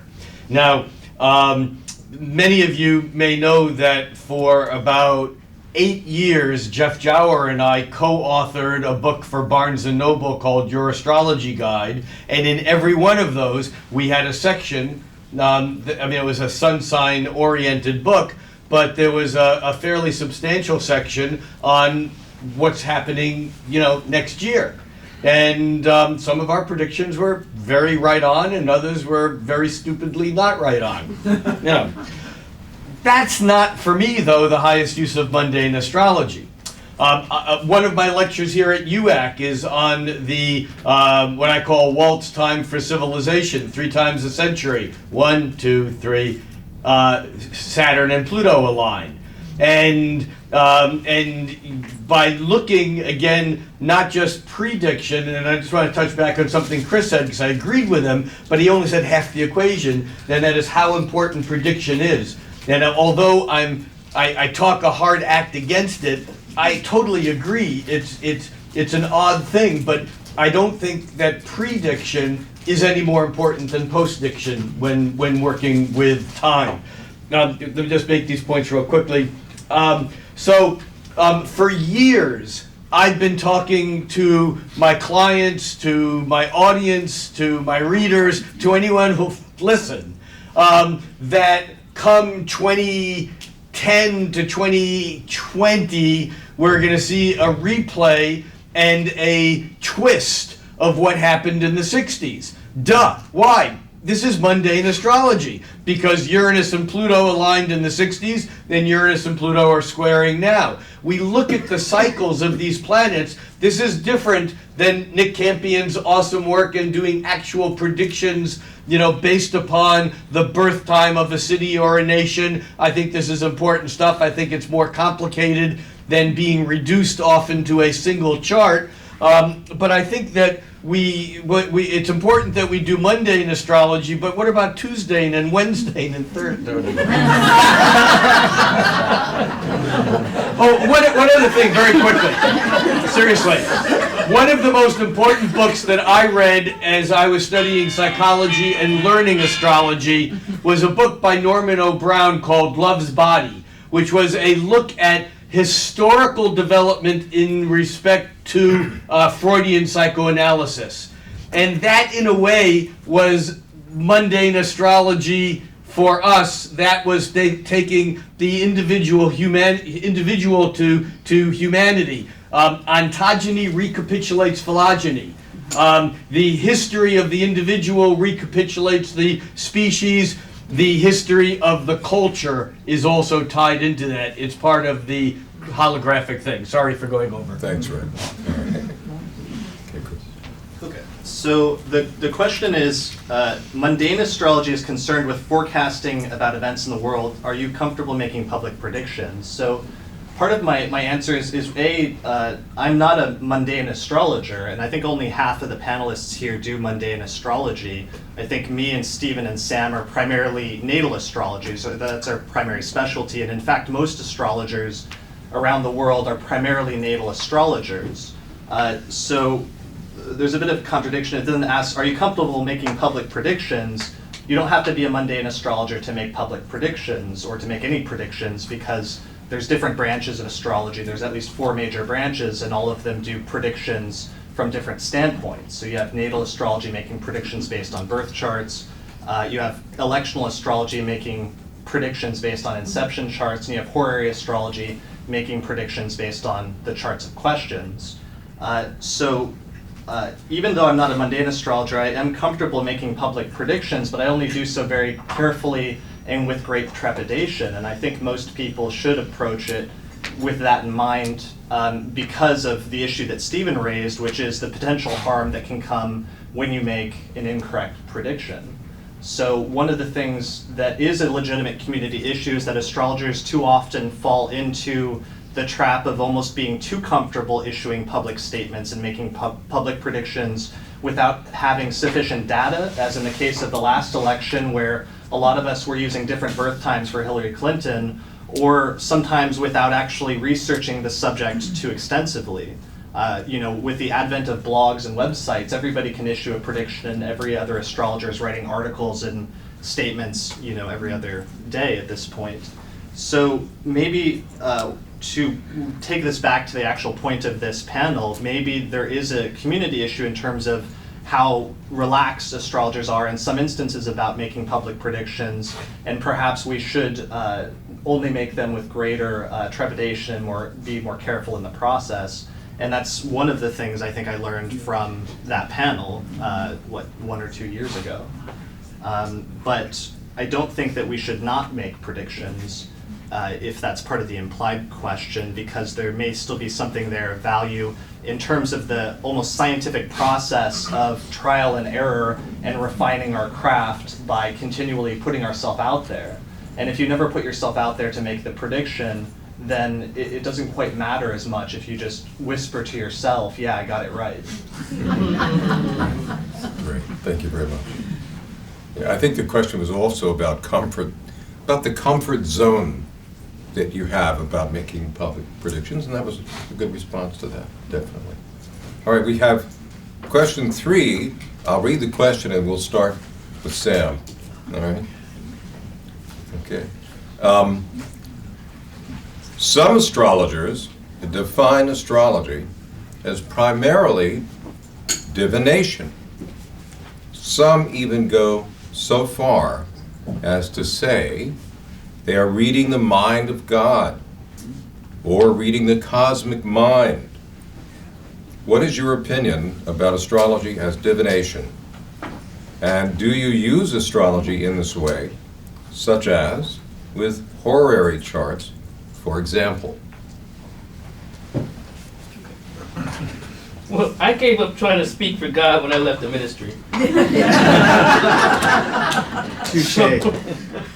I don't have that aspiration, but I definitely can relate to the question, because in one of my debates with a mundane astrologer via my blog, he actually wrote on my blog, he said, well, maybe you just don't know how to do mundane astrology, because when you do it right, you can read the mind of God. And that stuck with me, both as a sense like, oh, this man's crazy. But on another level, it made me think that I wonder if there are other astrologers who believe this. And I think there are, and I think that, Chris used the word trepidation. That gives me immense trepidation, not because of my former occupation, But more so because of the idea that we just talked about this, how we have this lack of clarity about probability and possibility, fate versus free will. So how dare we? How can we know that for certain? What I do think we can do is step into the mystery, acknowledge it as mystery, and come out with some signs and some sense of what it might mean, whether that's by probability or by some means of feeling certain along a certain spectrum. But no, I don't believe that we can, the roots of astrology is definitely divination, but I don't think we can know the divine mind. Right. Thank you very much. Christeen? I almost want to say that the question's too hard, I can't answer it. I think it's really difficult, this. I'm trying to work out what happens when I actually look at a chart. And I've always felt, I've come from a musical background, and I've always felt that I hear the chart before anything else. I kind of, there's a certain rhythm to it and a sound to it. And usually within the first couple of minutes you can tell, well, somebody, let me give you an example. This gentleman came for a reading, and he happened to be very tall. And when he sat down in the chair, he was a bit like this, and he came from that Uranus-Pluto mob, the middle 60s. Mm-hmm. And I started to talk about how rare this group were, and how that particular alignment, you have to go back several thousand years to find an exact one, whatever. And I started to talk about them as though they were being like gods from another time or whatever. And as I was speaking, the guy, his back went straight. It was the most amazing moment, right? And I felt at that moment that there's something really special was happening. Now, I don't think it was anything to do with me whatsoever. I think it was something that was the magic in the moment, which I think both Rick and Steve, I think something does happen, and it happens through us, but it isn't actually us. And I think the two things that are key, I want to pick up on a word you used earlier, is that we have to be kind first, right? And the other thing is that there's a consequence for everything that we say, right? And I don't know about you, but I'm acutely aware of that. And it started to become more acute at the point where we started to record the consultations, because you realize somebody might be listening to this in 5 or 10 years' time. So there's more pressure now before. I know, sorry, I'm not actually going off topic here. I just think something magical happens. I don't know if it's divine, I don't know what it is, but something special does happen within this. Christeen, thank you very much. Stephen. Okay. I want to thank the brilliant author of these questions. I don't know if it's, but I'm changing my business card. I can read God's mind. Somehow I think this would be a bad idea, right? The language is so pretentious, and obviously if we claim to know God's mind, we're arrogant, to the nth degree. But I think that's what we're trying to do. I think that's the bottom line essence of astrology. It's guiding us. This is the will of God for us. It reveals Dharma. It reveals the unfolding of your spiritual journey, your psychological journey. The chart on astrology does reveal God's will, or the divine will for each one of us. Language will vary, but this transcendent idea. I bow to that, and it's our task to try to do this impossible thing and to do it as well as we can. Do I have 40 seconds? Yeah, you got 1 minute and 4 seconds. Oh, right. There's horary. I do a little bit of horary. Mostly I'm too busy with my clients. I'm booked too far ahead to deal with horary questions. But one time, my cat used to go outside, lost its collar. And it was, where's the collar? Because we kept having to replace this thing. So I set up an horary chart. Oh, it's in the west. It's outside the house. It's down low, and it's wet. We have a drainage ditch that runs, north-south, that side of the property. I walk out there confidently, reach down. It's not there. I was totally wrong. But then a few days later, I found it, west side of the house, on the deck. The cat had tried to drink out of a glass and somehow got the head stuck, and the collar was sitting in a glass on the western side of the house, down in some water. It was wet. Horary was right, but I was wrong. Welcome to the world of being human. Thank you very much. I'm looking at this word divination, and I'm wondering, divination, does it mean it's divine? Is astrology divine? Is it divinely inspired? Or when we are working with a client, are we getting some kind of special inspiration in knowing the right thing to say from this piece of paper that we're looking at and this client that we're dealing with? It makes me wonder, or it made me wonder as I read this. And I think that there is something to that in a way that I don't think that I am just looking at a chart and deciphering symbols on the chart as much as I think over time I develop some kind of a perception on what is an appropriate thing to say at the right time. So would that be a divine perception? Would that be a form of divination? It's a question that I put to myself as I read this. Now, the other part of the question is, I do horary astrology and I do electional astrology. And I've often said that horary astrology is the divination form of astrology, because there is something rather special about horary, isn't there? How on earth does it work? A client gives you a question, you look at a chart, and you can see so much in there pertinent to that particular moment and that question. And that seems really quite mysterious to me. But this other part, reading the mind of God, I have enough trouble reading my own mind.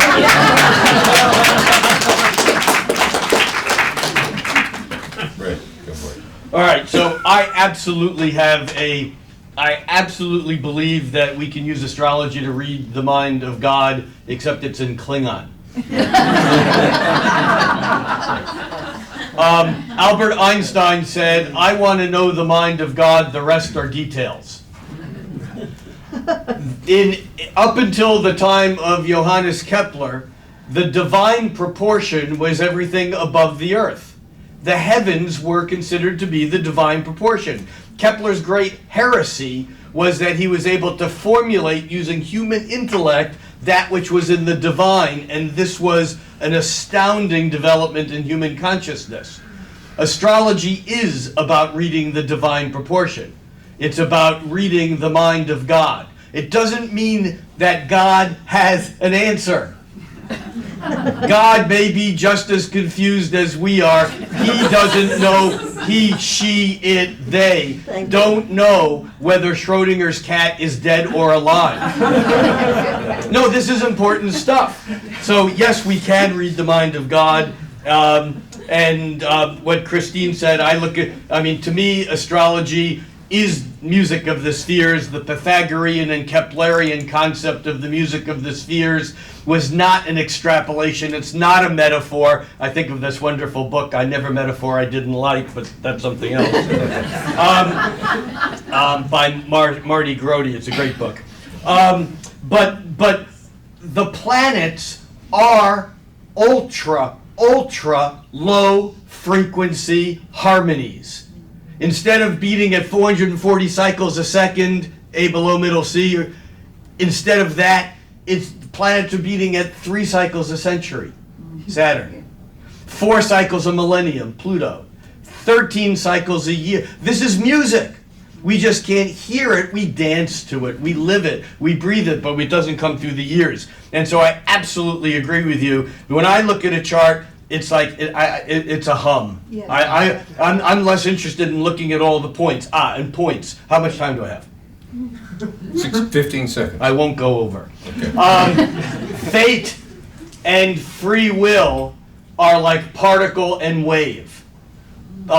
Quantum physics says that the universe is both particle and wave. That light travels as a wave, we measure it, it's a particle. There is fate. And fate is the particularization of the waveform of the quantum indeterminacy. When we pop the quantum wave function, boom, that is fate. I've never said there isn't fate. Fate and free will are like particle and wave. They are like any pair of opposites. Great. Thank you.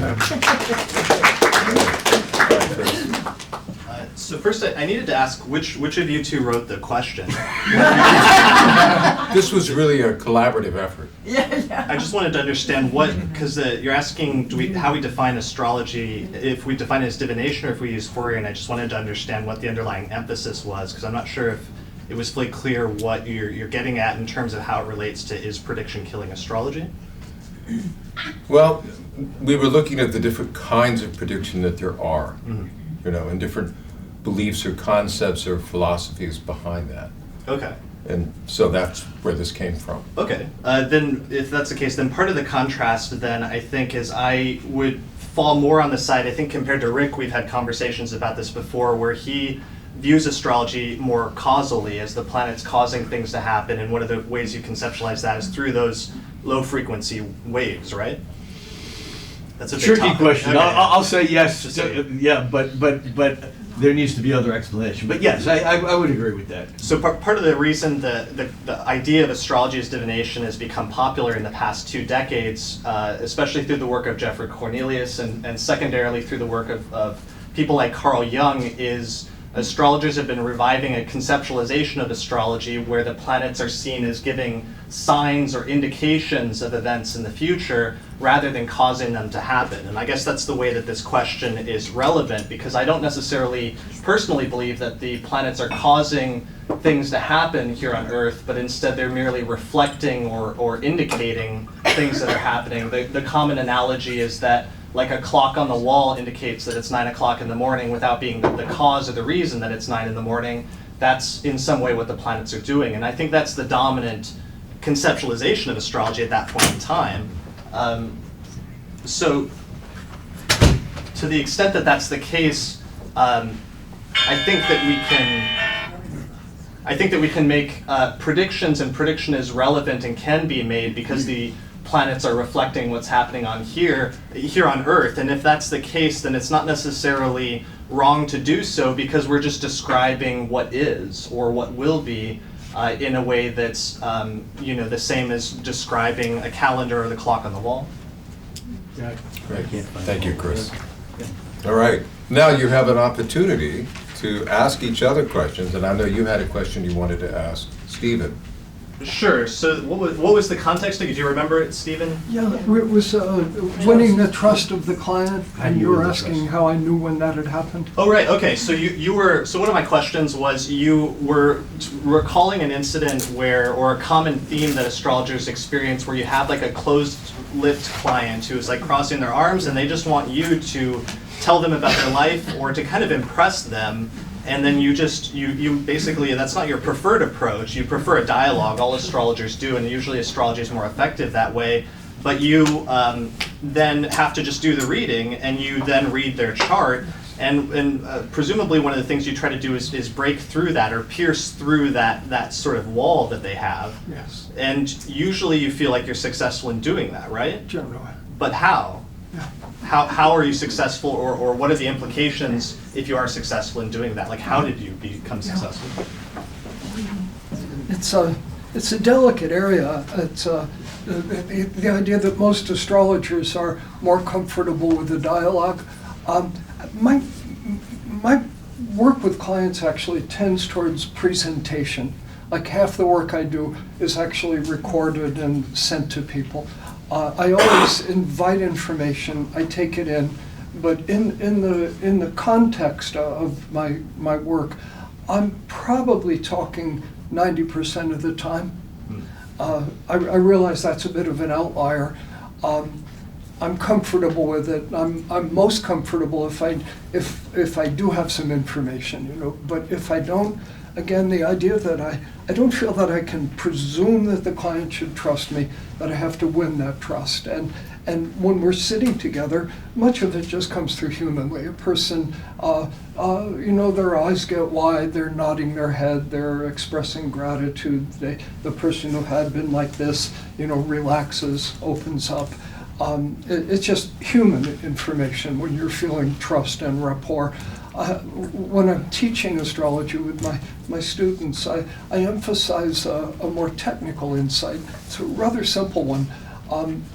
When the client reveals the moon, the moon is that most vulnerable part of what we are. When you're loose with somebody, your moon will tend to show more.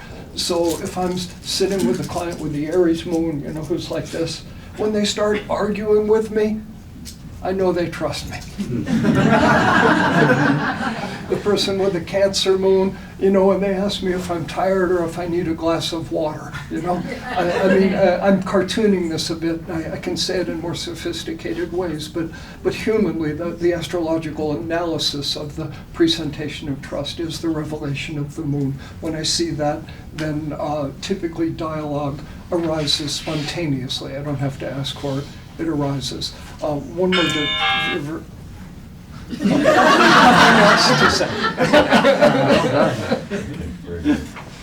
All right, do any of you have questions for Could I any of the respond to panelists? that one as well? Yes, Right. absolutely.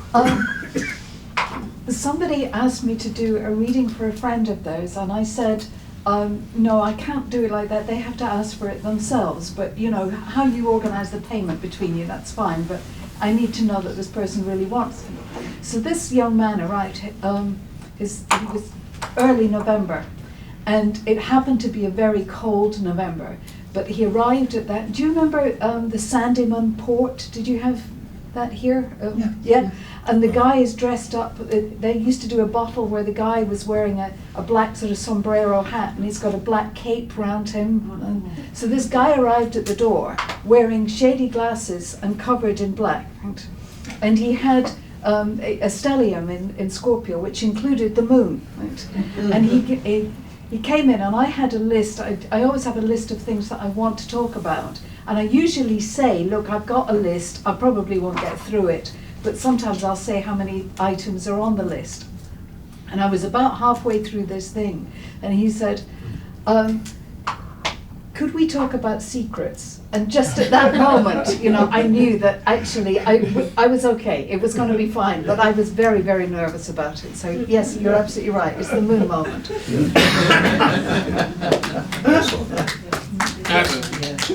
I'd like to first appreciate something that Chris McRae said, which is, even though it was my organization that sponsored the prediction panel, sponsored the 2016 presidential prediction panel, whether we should do it again. So I have a question to Chris Brennan and Christeen Skinner, who were on it. Would you do it again? And if so, what would that panel look like? How would it be different?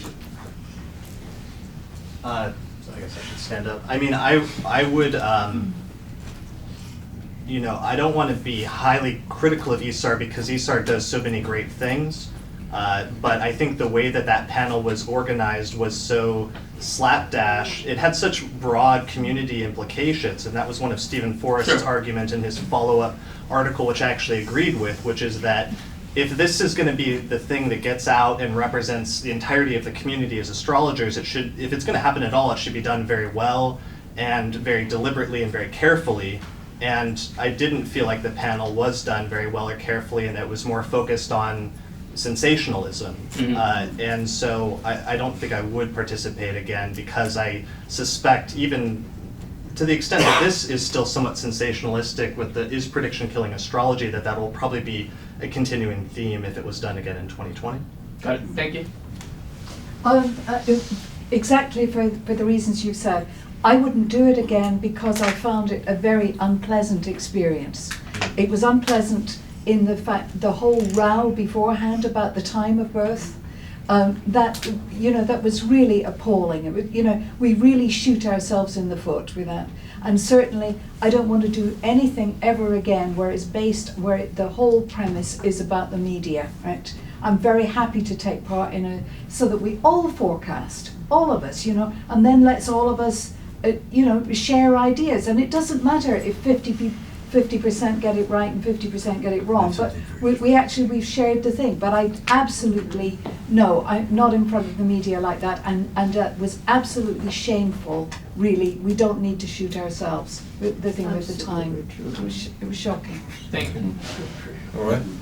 Just a very short story. A number of years ago, I was invited to be on a radio show with James Kelleher, who's an amazingly excellent Vedic astrologer. I think he lives in San Francisco these days.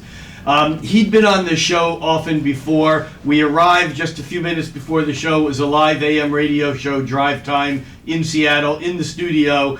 The person whose show was came out, said, "Hey James, blah blah blah," introduced himself to me, and said, so here's what's going to happen. We're going to start off, we're going to introduce it was a presidential election year. He said, I'm going to just talk about the election coming up. Then I'm going to have each of you write your prediction for who's going to win the election and put it in a sealed envelope. Then we're going to have talk. We'll go to a commercial. We'll come back and we'll open up the envelopes and kind of make a big deal out of it. And I said, I don't think so. And he said, well, what do you mean? I said, well, to me, astrology is not a game show. I'd be happy to talk about the candidates, and I'd be happy to discuss the issues that are at play in the universe right now. But if you want me to do that, I won't be on the show. It's just not what I do. And the guy was furious. Yeah. And he said to James, well, what about you? And he goes, I'm kind of with Rick. and he said, well, we go on in a minute, okay. He was pissed. We sat down, and he introduced us. He pulls a sheet of paper out of his desk, and he goes, well, I have with us great astrologer, and blah, blah, blah. And I have a sheet of paper in front of me that says, on October 23rd, the world will end. What does astrology say about that? Rick Levine, great astrologer. And I said to him, as your temporarily court-appointed astrologer, I'd like to give you the following advice. Don't cancel appointments for November. And at that moment, it was that trust thing. I won him over. We had a great conversation. But I was at the event. I was at both of those events as an audience member, and it was horrific. Yeah, it was appalling. Yeah. Some good astrology, but it was horrific. Okay, let's get a response I from have Chris just a here. 15-second follow-up statement. So one of the things I should mention is that's actually relevant from a technical and philosophical standpoint was just one of the issues with the panel for me, and one of the things that I learned was the primary technique that I was using indicated, this very simplistic interpretation was indicated that Hillary was hitting the highest point in her career, and Donald Trump would have a career transition that would start about a year after the election. And I didn't understand why Trump would have a major career transition that would last for 2 years, starting a year after the election. And I assumed that meant that he would lose the election and then go on to do something else. And now here we are a year later, and there's all of these indictments coming out, and his sort of future and career is looking a little bit more uncertain in terms of having the White House. And it turned out in retrospect that Hillary did indeed probably hit the highest point of her career at that time, but that didn't mean that she would win. So there was something very important there that I had to learn about. Even though you can sometimes see things with astrology, you may not interpret it correctly. There may be other variables or other data that you can't take into account, or you may simply miscall what you're looking at based on whatever your bias is, your background, whatever else. And there's always going to be that invariability in any prediction. And so actually to answer your question, Sam, that's one of the things that I learned that would give me pause about doing another panel, is the sort of hubris involved in thinking that you can always know and get it down that much. And maybe there is something to being more humble about it as a result of that. Thank you. Don't forget, she did win the Can I popular say vote. something on that? Yes. But can I say something about that? Chris I- got her hand Oh, up right I'm sorry. before you, and so Chris, go ahead. That is exactly why I say that I think that it makes a, thank you, Chris, because that's exactly why I say that it makes a very good exercise for astrologers to astrologers, or at an astrology convention as a lecture or a learning process, but not to expose ourselves, excuse the way I put that, to the public. Thank you. Great. Well, let's let's have a conversation about that. I mean, because that's the question: is should things like this be restricted to classes and analysis of techniques, or should we ever put ourselves out like that in order to check ourselves and test ourselves? I mean, as a community, we really need to make a decision about that instead of just having it done in more of a slapdash manner, but perhaps the community should be involved in deciding whether events like that should happen or whether they should be done more as like classes. Yeah. In fact, I just want to throw something in. I was going to ask Chris and Christeen if they would consider participating in a future panel if they were involved in the design and process of how that panel was going to occur. I don't know, because one of the things that was funny about that panel is I actually decided I was getting out of political astrology after the 2012 election because I realized that politics was getting so nasty that I thought that astrologers could become targets if they made the wrong prediction, or not the wrong prediction, if they made a prediction that a certain political party didn't like, that they could be on the receiving end of harassment. And I thought that that ultimately, if you go back historically, astrologers do tend to get in trouble when they get on the wrong side of the government or the people in power. So I actually, me being on that panel, the only reason I ended up doing it, and I was going to drop out at the last minute, was just because I just felt like I wanted to be there to make sure it was done well, even though that was going to be my last time doing it. And then hilariously, of course, I got it wrong.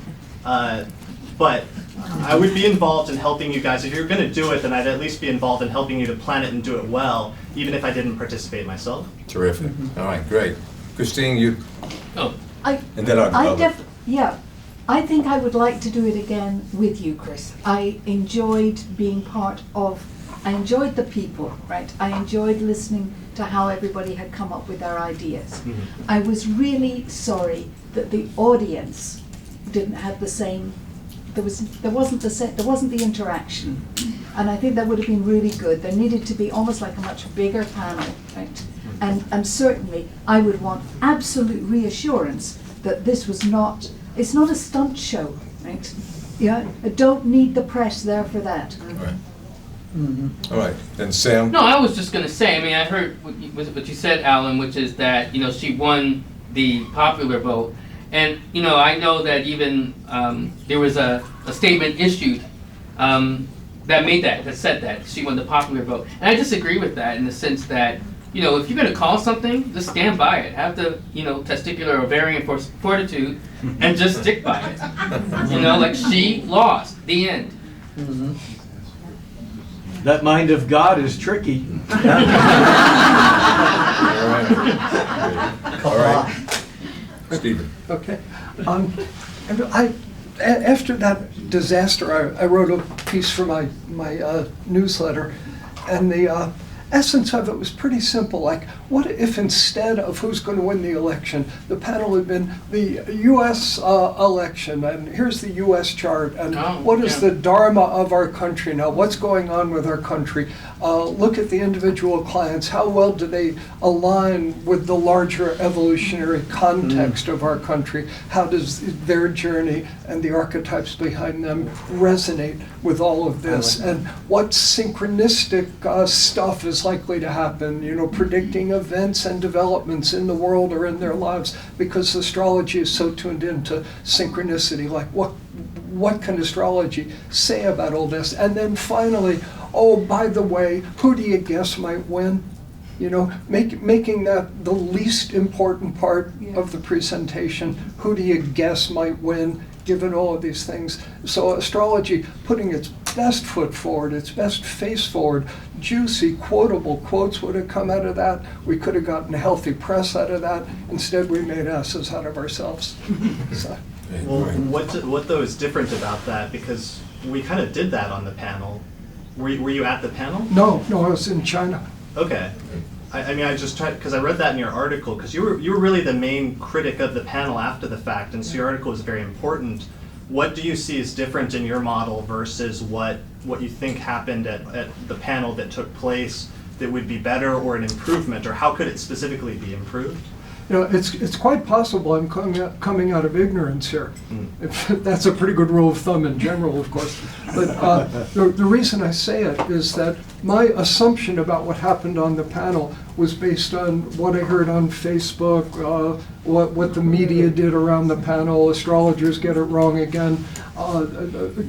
So I wasn't there, and the impression I got, which probably reflects the impression that larger world got of the thing, was astrologers set out to predict who would win the election, and they got it wrong. Perhaps something entirely different than that happened, so I was not a witness of it. I mean, the problem is just that even if we did your model, ultimately that's still going to be the main thing the press reports. Even if it's a footnote at the end of it, it's still going to be astrologers predict.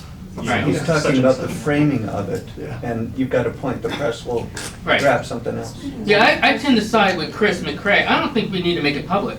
That's your interest. All right. Okay, we've reached a point where I want to ask the audience a question, because the next part of this presentation is you having a chance to ask the panelists questions. But how many of you would like a 3-minute break before we go on? I see hands. All right, let's take 3-4 minute break and then come back. Brave, come back. Yes. You're going to continue with questions for each other? What we're going to do is we're going to allow now the audience gets a chance to ask their questions of the panelists, and the panelist must respond in 2 minutes or less. And is there a part where the panelist gets to ask questions of the audience? Maybe your answer could be a question. Tricky stuff. All right, so raise your hand if you have a question. Yes, please. Stand up. Woman, right there, right there. You had your hand up first. And could you say your name and where you're from, where you've arrived from? Yeah, Mary Ellen from Connecticut on the East Coast. So, leaving aside all of these tricky issues and questions around prediction, I just am curious what each of you think, what is the most valuable kind of prediction to make? Because for some things, for example, predicting the outcome of a horse race, you could win money only if you, like if everybody knows that this is the one horse that's so great and everybody, then the odds are bad, so you're not going to make much money. So there's only, sometimes you can be right and it doesn't really matter because you're not going to make any money off of the bet. Now that's one example. In other terms, so being right, in other words, does not always matter. So in what areas do you think prediction is valuable for whatever reasons, not monetary or otherwise? Like for example, one that comes to my mind that I think would be a really valuable form of prediction is being able to predict, say, natural disasters like a tornado or something like that. Because we just had a couple tornadoes in Connecticut that was pretty scary last week. Okay. So I'm just curious what your thoughts are on not from a monetary standpoint, but from a standpoint of actual value. When is prediction important? Okay, great. I have an answer. And I do too. All right. I think the most valuable prediction is any prediction that can make an individual feel that there's an underlying sense of meaning and purpose in their life. And there's many different ways that you can do that. I think the most common or the easiest way to do that is through natal astrology, but I've seen that happen with horary astrologers or electional astrologers or relationship analysis astrologers. But whatever technique you're using, whether it's like a Saturn cycle and being able to show how the transits of Saturn have mapped out important turning points in a person's life, and being able to predict where another important turning point is coming up in the future, however archetypal or general that is, to the extent that you end up making an accurate prediction, I think one of the real tangible pieces of value to that is it actually gives people a sense that there's an order to the cosmos and that there's something purposeful and meaningful about it and to their life, rather than it just being this random, chaotic, purposeless, meaningless sort of thing. That's one of the greatest values to astrology, and prediction is a access point or a gateway to that, however you do it. All right. If I had 4 minutes to talk instead of 2, that would have been my first 2 minutes. What Chris said. However, I would take it another step further, as he might in 2 more minutes too. But I think that the most important prediction that I can make as an astrologer is not astrological. If I tell a client that the last 5 times in your life Saturn squaring or conjuncting or opposing your sun or your moon had some sort of bad something attached to it, the most important prediction I can do tell a client is if you don't do something about your life today, it ain't going to get any better. It's a non-astrological prediction. The prediction is if you want something to happen in your life and you don't start it today, what's the Chinese proverb? The best time to plant a tree is 20 years ago. And if you didn't, the second best time is now. That is the prediction. It's not astrological, but it's useful. It's not useful to just put some date out in the future without having something wrapped around it that becomes a yoga or a practice or a way in which a client can harness the energy and act. And it's exactly what Chris said, is the only useful prediction is one that allows a client to make his or her life better. And often that is a feeling of, oh my God, I am part of the cosmos. I am not separate from it. I have found my place in the cosmos because the cosmos is in me. That is profound. So I agree. All right.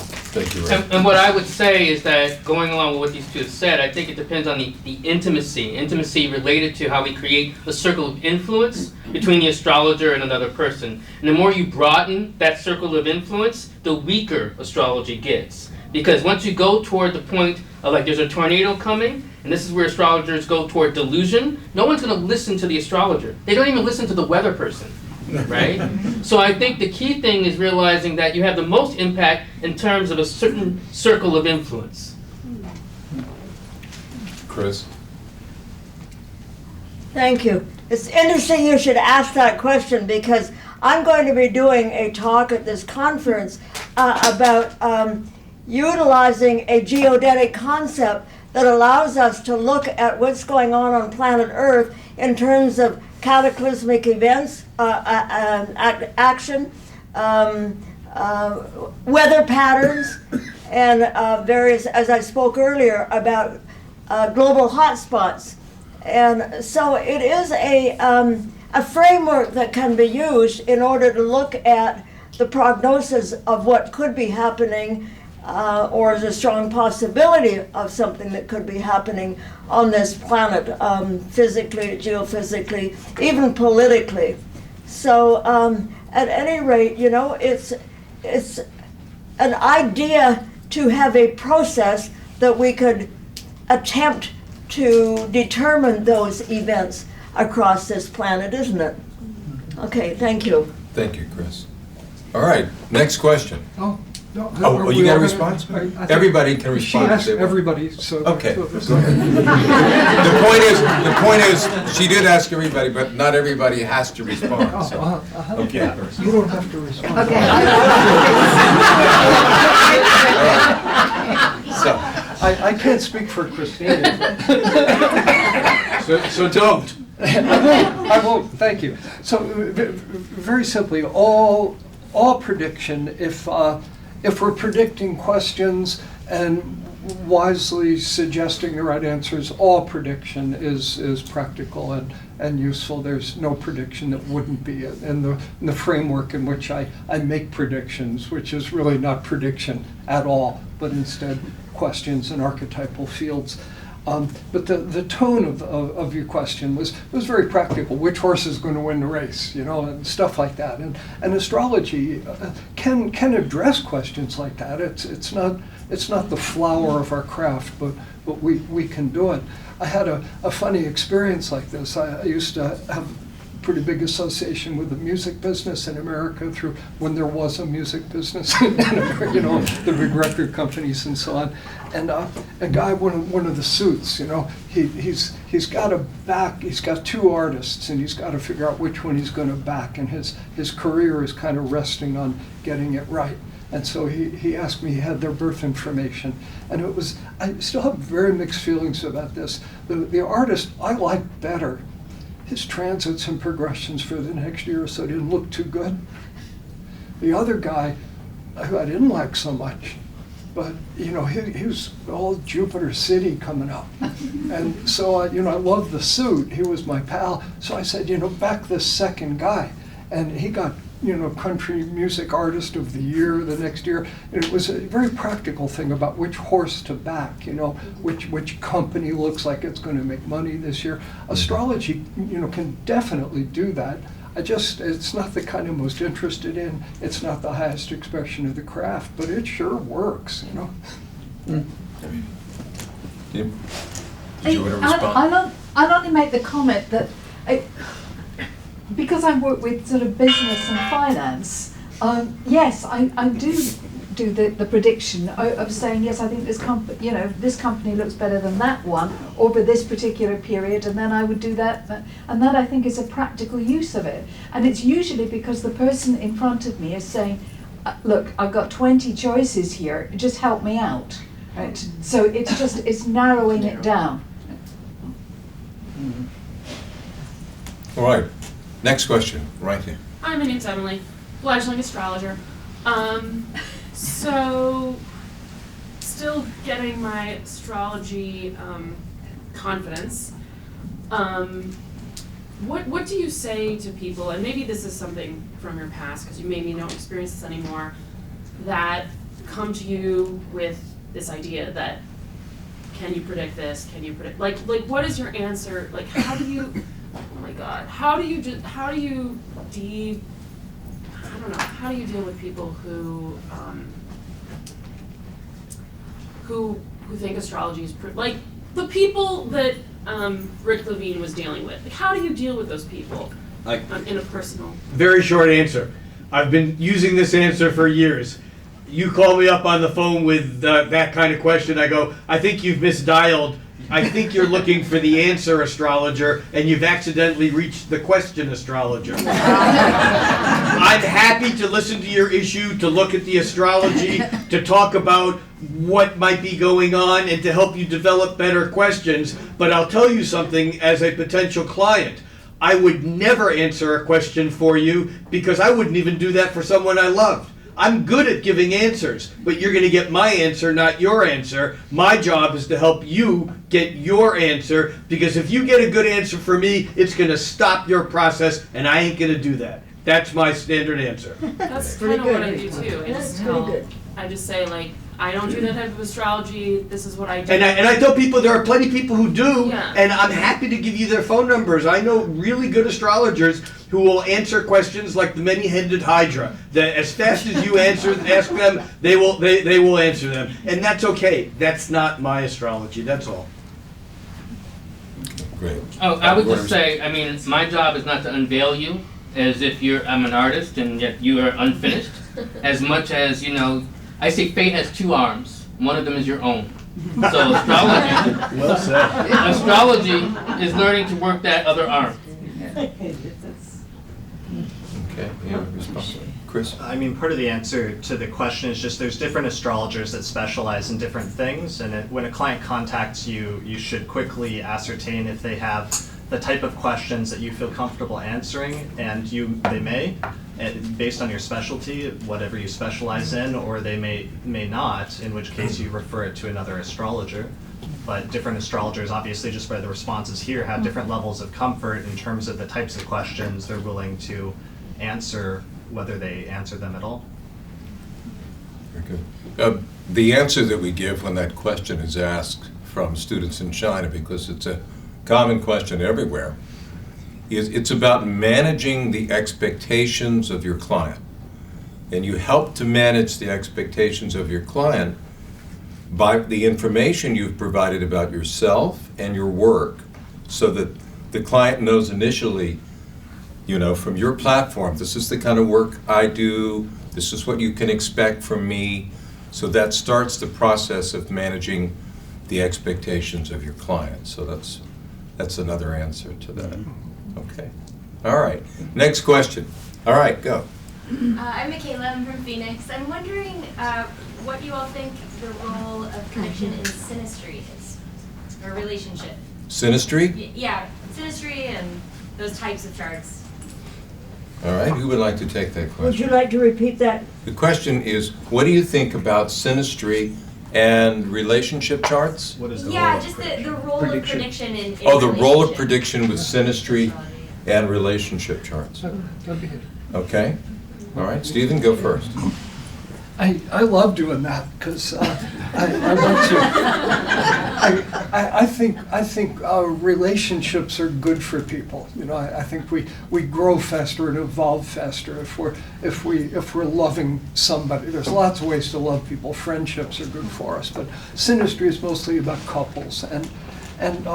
So, you know, if I'm working with a couple and they love each other, they're stable, they've been together a while, and one of them has gone through, let's say, a big Uranian time, and they're going to need, you know, a little more freedom, I love to sit with them and you know, explain that to both of them. And, you know, the partner, you know, don't overreact to your partner's need to spread his or her wings a little bit. You know, if you love this person, set them free, you know, so to speak.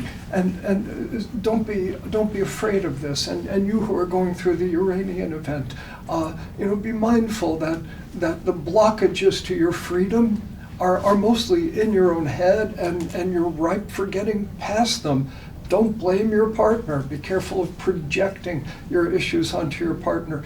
And obviously it's a big subject, but that's the spirit of it briefly. So I feel like I'm using astrology to support love in a time that where misunderstandings could arise and unnecessary and inappropriate separation or endings could arise. So in support of love, you know, we can apply these predictions of questions to synastry.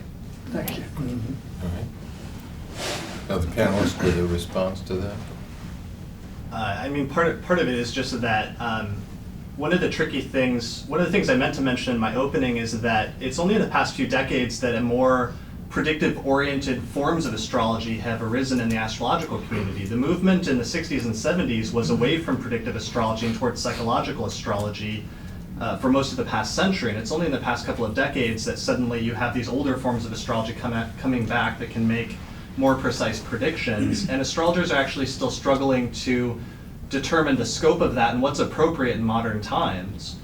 When is it appropriate to make a prediction about a relationship or a marriage, or if a person will be married, or how many marriages a person will have, or what have you? There's a lot of very good questions surrounding that astrologers each find their own answers to, but one of the things that I think some of the traditional astrologers are realizing is not everything needs to be predicted, or just because you can make a prediction or you feel pretty strongly about something in a person's chart doesn't necessarily mean that you should.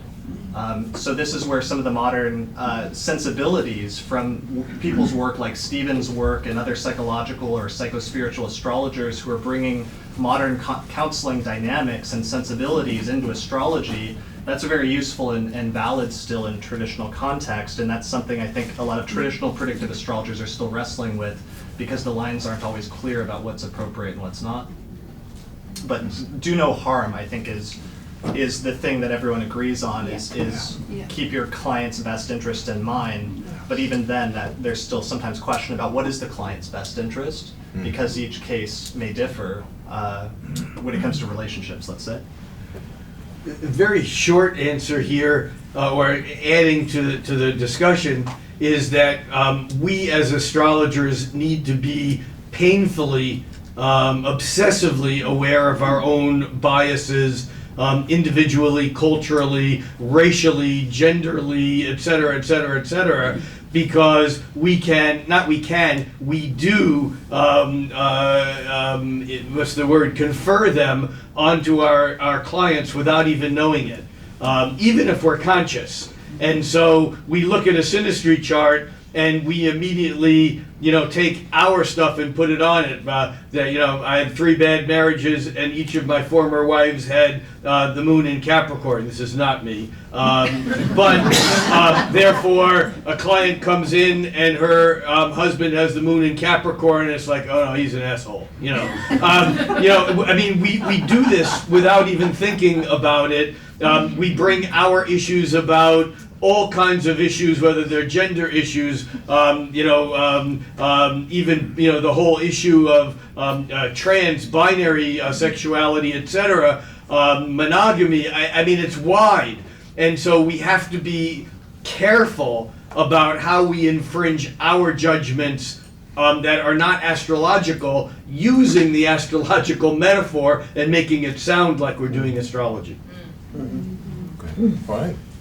I get a question from this man right here. Yeah, Yes. my name is Spencer. I'm from Spencer. Ann Arbor, Michigan. I just wanted to piggyback off of what you were saying there. How do we, as astrologers, become clear channels for giving the predictions and the feedback to the clients that we're working with? What are some of the techniques that all of you have used to maybe, as a personal purification, so that you're becoming and bringing more objectivity to your work? I guess. Good question. Very good question. Who would like to take that question first? Stephen would. Yeah. I predict. That guy is so psychic, he's scary. Well, it'd be easy to sound preachy here, but the wisdom of the astrologer is the most important feature in the whole system. So there are fine, wise astrologers in Hellenistic tradition, Jyotish tradition, evolutionary, psychological. So how do we cultivate that wisdom? And that seems inseparable from having some kind of spiritual life. I'd be the last one to pass out Hare Krishna literature at this point. Everybody has their own way, but to that silence, that surrendering to the divine is, as a regular daily practice, is fundamental to keeping us clear. Follow your own path, but that's the essence of it. I'd add one more layer, that the practice of astrology itself is very helpful in addressing this exact question, because if you do not tolerate diversity, you have no business being an astrologer, because astrology is nothing but the celebration and exploration of human diversity. That's what it's all about. Amen. So any astrologer who's got built-in prejudices against other systems of astrology, against a race, against a gender, has no business in the field as far as I'm concerned. But such an astrologer, if they practice with some diligence, is going to have people very different from them in their face, in the form of clients. And so gradually that rock of your rigid judgments does get worn away by the practice of astrology. You learn to put yourself in the shoes of so many different kinds of people that over a lifetime of this practice, your heart opens to human diversity in a skillful way, based on real experience. So astrology helps solve this problem. I would add to that. I mean, I begin every session with a prayer that doesn't evoke particularly a god, right? I mean, I'll say, let there be a blessing upon the reading of your chart. I don't know who's blessing, but that's the idea. And then I think the other thing that we've talked about a number of times is a question, because William Lilly, an astrologer from the 17th century, talked about this as well. It's the intention of your heart and living a moral life, whatever that might mean for you. And kind of whether that's in alignment with God as you see God, but as Steve was talking about in terms of diversity, but also in terms, do you practice what you preach? Do you live according to what you feel is right? And I think that becomes a way, a channel, that you open up as a channel towards your astrology. And I think a lot of astrologers perceive it as this quote-unquote scientific, objective thing, that they just can approach it without realizing it's still a very spiritual endeavor. You bet. Anybody else have a response to that? Yeah, okay. Yeah, one of the key phrases that was in your question is part of the answer, which is in that moment when the session starts, there is a moment of surrender.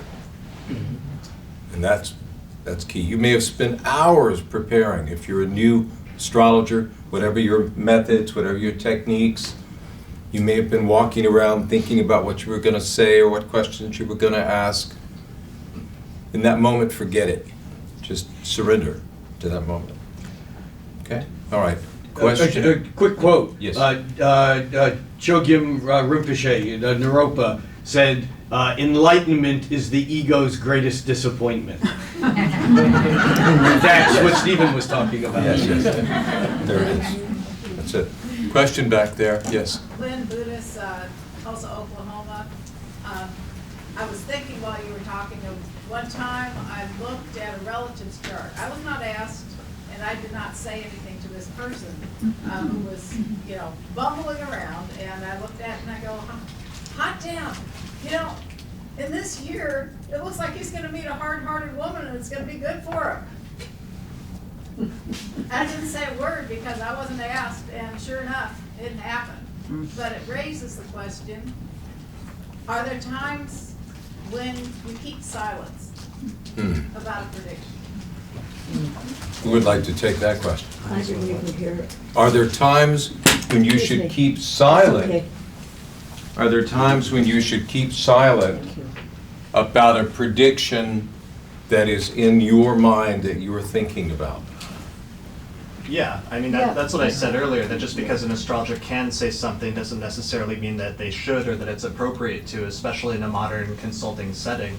I mean, that's one of the main rules that most astrologers learn pretty quickly, and especially most predictive astrologers learn, and it's something that astrologers, even in the past 10 or 20 years, are still navigating with, for example, ISAR putting a code of ethics in place only, I think, in the 2000s, right? Yeah. Like circa 2000. So astrological organizations, even over the past couple of decades, are still struggling with, especially now with the diversity of astrology, how to create an ethical code of what's appropriate for a consulting setting that's true for all astrologers, since sometimes different traditions have different standards or different things that's appropriate depending on how you're approaching things. But I think one thing that's true among all of them is just that just because you can say something doesn't necessarily mean that you should, but then there's just a difference between conversations about what we should and can say to clients versus what is possible with astrology in general. And I do think it's important that astrologers within the community are allowed to have those conversations where we see just what we can do and how far we can go with astrology outside of a client setting. Excellent. Thanks, Chris. Can I pick up on something? Yes, there? Christeen. Right. Some years ago, my husband was working at night, and he was a musician, and I took to calling an astrological friend about 9 o'clock at night, and we would talk about the different clients we had and the cases we were on. And he was some miles away in another town, right, so, which makes this even more bizarre what happened. But over about a fortnight, and think we would be on the phone for about 20 minutes each time, about 9 o'clock at night, 6 nights a week. And I was dealing with what seemed to me to be a very complicated case. He had one that was very interesting. So we were talking about all of this. And at some point, we both realized that we were advising the opposite sides on a takeover. And this is really, I mean, this is really important, this. Because we suddenly realized that Uranus was on the midheaven at the moment that we realized, right? And we didn't know what we were going to do. And I said, what do we do now? And he said, I think we hang up. Which we did, right? And then we had to start to think about it, because neither of us had signed anything with our respective clients to say that we wouldn't be talking to anybody else, right? Now this was it's an ethical dilemma. I mean, it's one that lawyers are with all the time, but it's not something that I would think would be a regularity with astrologers. Right? But so, sorry, I've gone slightly off from what the question was, but this whole thing about ethics is, I think, something that is, as we become better at what we do, and frankly, I think the quality of astrology is moving up all the time. I really do. I think from the advent of the computers, the fact that we can do so much more research than we did, the fact that we are careful about what we say in a way that maybe we weren't so much before, we're going to have to cross all these professional hurdles, I think is the right word. And I think we actually need more and more gatherings now like this to discuss how we're going to do that. Amen. Sorry, I preached again, I'm You so did. sorry. Thank you. Amen. Amen.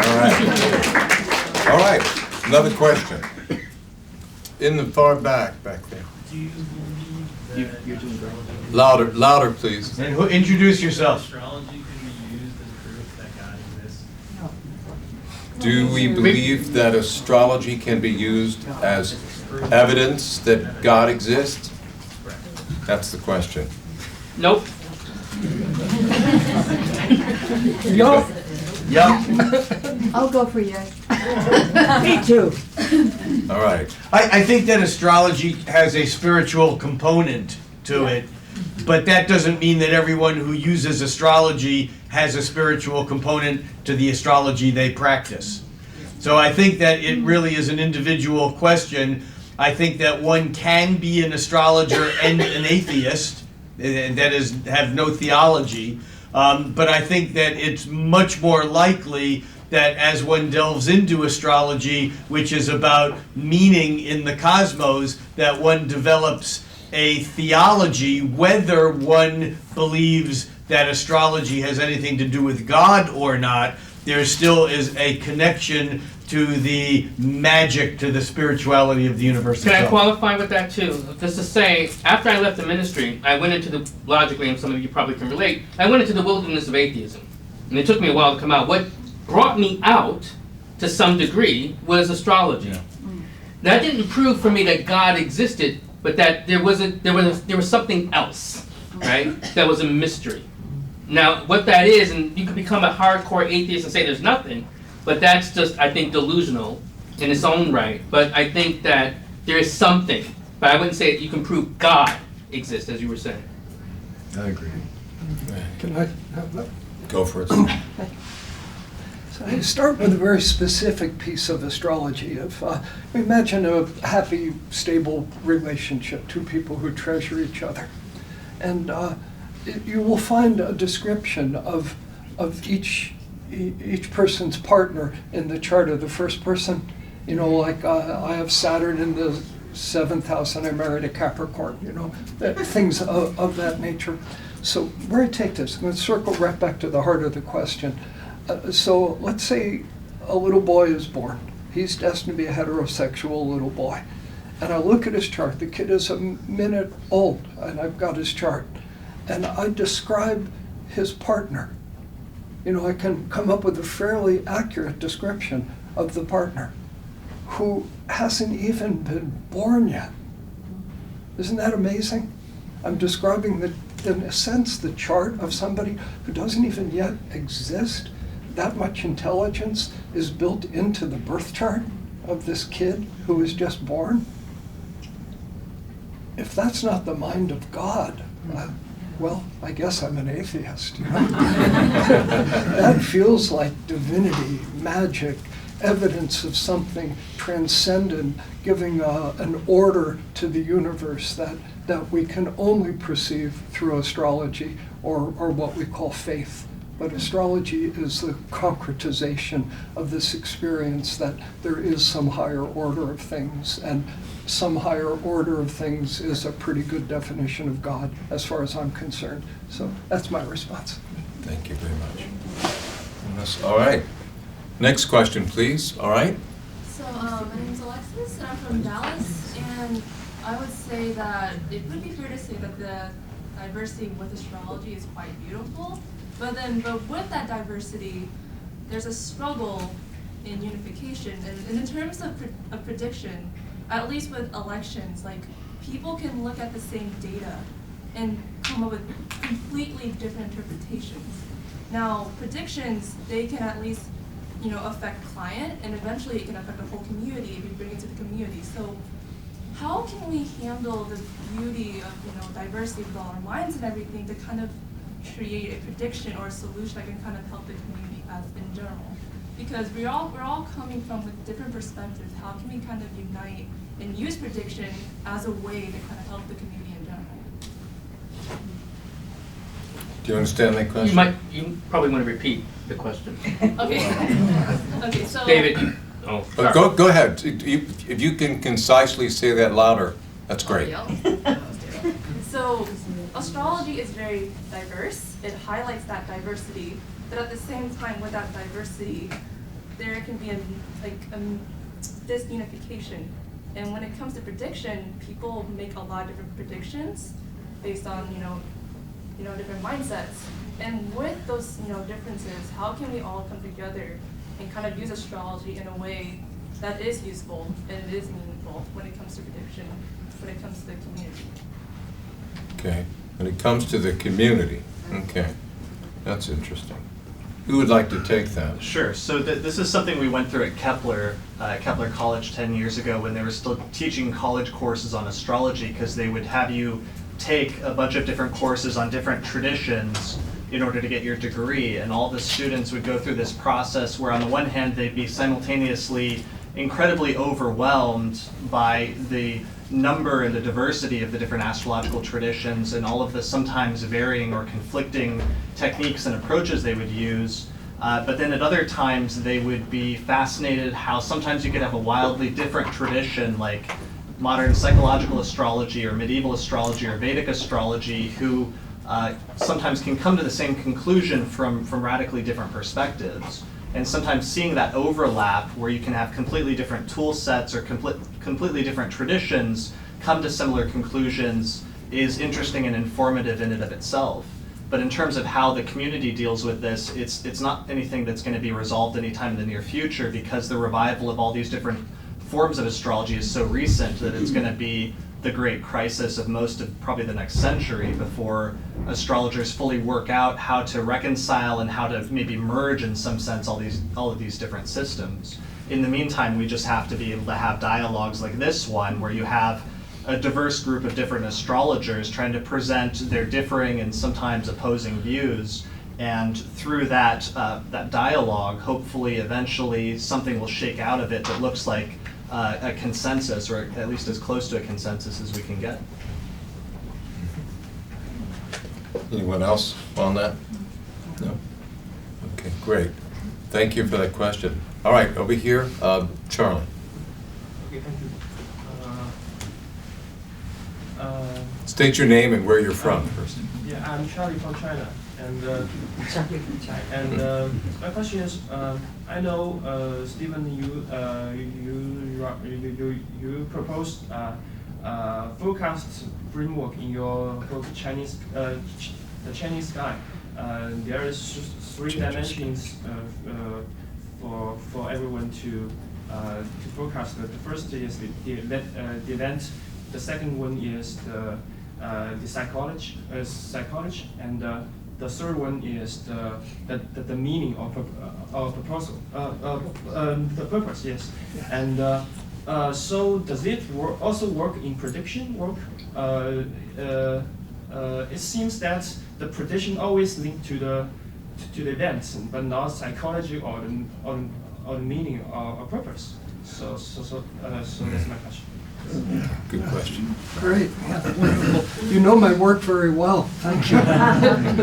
Yeah, it's a simple idea that astrology is. Can you hear me okay in the back if I'm still sitting down? You doing okay? I'm half deaf, so I have sympathy for some of you older folks near the back. You know, okay.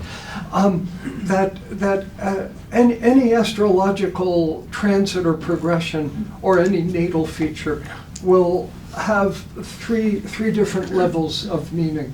The level that is most central, as far as I'm concerned, is the one that refers to the evolutionary purpose, what your spirit is trying to learn in this lifetime, what it might look like if you get it right. A lot of astrologers don't even wrestle with a question like that.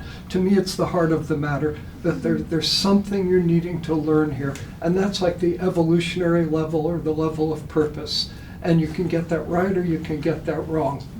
And then because of your interaction with that field of energy and possibility, there will be emotional and interior responses to it. And you will experience happier states, more satisfied inner states if you're in harmony with that larger dharma. You will feel upset if you're out of touch with it.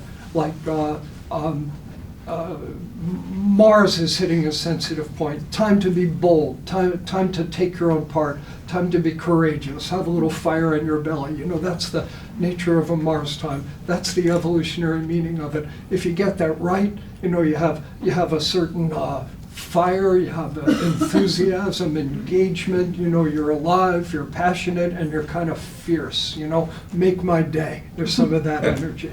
But if you make a negative response to it, the psychological reality will be that you feel resentful or frustrated anger. You slam the door. You kick the dog. You know, these are negative responses. And so psychologically, we can recognize a range of responses to a transit. And then at the level of events, you know, what are you going to do? This Mars thing, you're going to act in a bold way. There's territory you need to claim or something you need to stand up for and defend, and we'll have that kind of bold action on your part. If you get it right, if you get it wrong, you'll chicken out, so to speak. You know, you'll let fear make the decision for you. We'll have an event in the category of cowardice or inappropriate surrender, or slamming doors and kicking dogs, which are of course concrete. So everything will operate at the level of purpose, and then a set of psychological responses that range over the high and the low, and then a set of events that are really the caboose of the train, the last layer. I'm much more interested in predicting the questions, which is to say the evolutionary meaning of the event, and then because of synchronicity, you will have some concrete or material event going on as well. But that will be the result of your response to the deeper questions. So it's kind of a whole philosophy of astrology. And a minute 58, I hope. Yeah, right? Yeah. You went past that, but I'm getting. Does that make good sense to you, Charlie? Great. Okay, great. We have a question right here. Yeah, yes. yeah. So, Stephen, this means then that, or in your opinion, astrology can be used retrospectively as well as prospectively to measure, validate, encourage a person's evolutionary trajectory. Absolutely. Correct? Rick made a beautiful point about post-diction. I've had a useless fantasy of maybe when I was younger, I was thinking, I wouldn't even talk about the future anymore. Have people come in and let's talk about what the last year of your life meant. I think in many the ways, last 25 years, or what's been the past. Exactly. When you're reborn with a Cancer moon, you'll do that. I have a fourth house moon, so I kind of want to. But yes, when we already have the facts, because history is behind us, and astrology can help you know what that meant, you know, what you learned, you generate mindfulness and integrate it more, or what you failed to learn, and so the next time you're presented with those questions, maybe you're inspired to get them right. Okay, and so taking it to the next level of astrological prediction for the next lifetime. What are you? That's exactly what I was going to, when I went like this, that was exactly what I was going to address before you asked the question. And just a very quick observation here.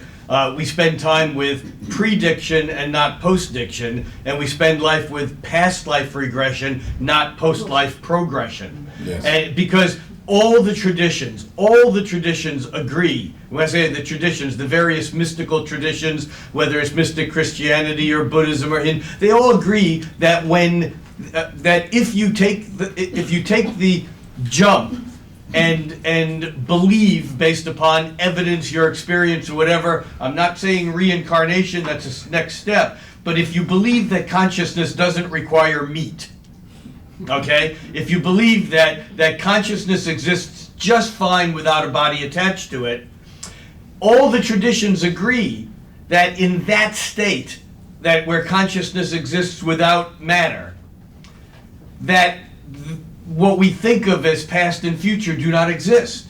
That something happens in the reptile brain that creates the illusion of cause and effect of linearity, which then gets back to that whole cause and effect illusion thing that I said I agree with, but I'm saying that that may be illusion too. But the point is that past lives and future lives are no different than the past and the present. everything that's ever happened and everything that ever will happen is happening right now. We just get it discontinuously. And so now, having interrupted with that, I'm really interested in hearing what Stephen has to say. I think First we'll hear Sam. And the one thing I want to introduce is that it's important for people to be clear on their own belief systems, in terms of how you frame these particular things. So, and I can't really speak for Chris, but I think I have an idea. I mean, we both subscribe more to Stoic thought. So the idea of thinking more along the line of evolution, the evolution of the soul, your next life, these don't mean anything to us in that sense. So you have to kind of know in terms of contextualize in the way that you look at the cosmos and how you look at your life and the life trajectory. So that's important because we start framing things related to astrology based on what, I'm going to say it this way, your dogma. And I do look at it in terms of how you talk about it as your dogma. So that's one thing to keep in mind. Okay. Yes. And another thing to keep in mind is that we are at the end of this presentation. So what I would like to do is to thank the panelists. Let's give them a big hand.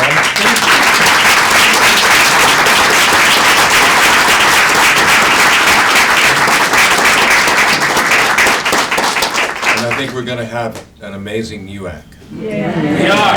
Y'all ready?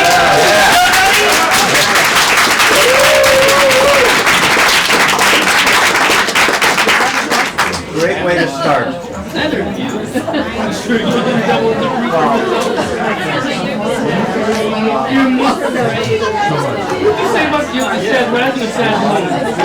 Yeah, you got it.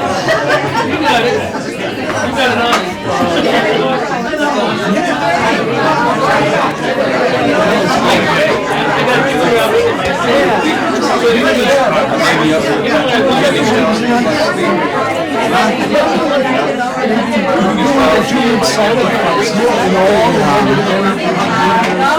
Oh, the H I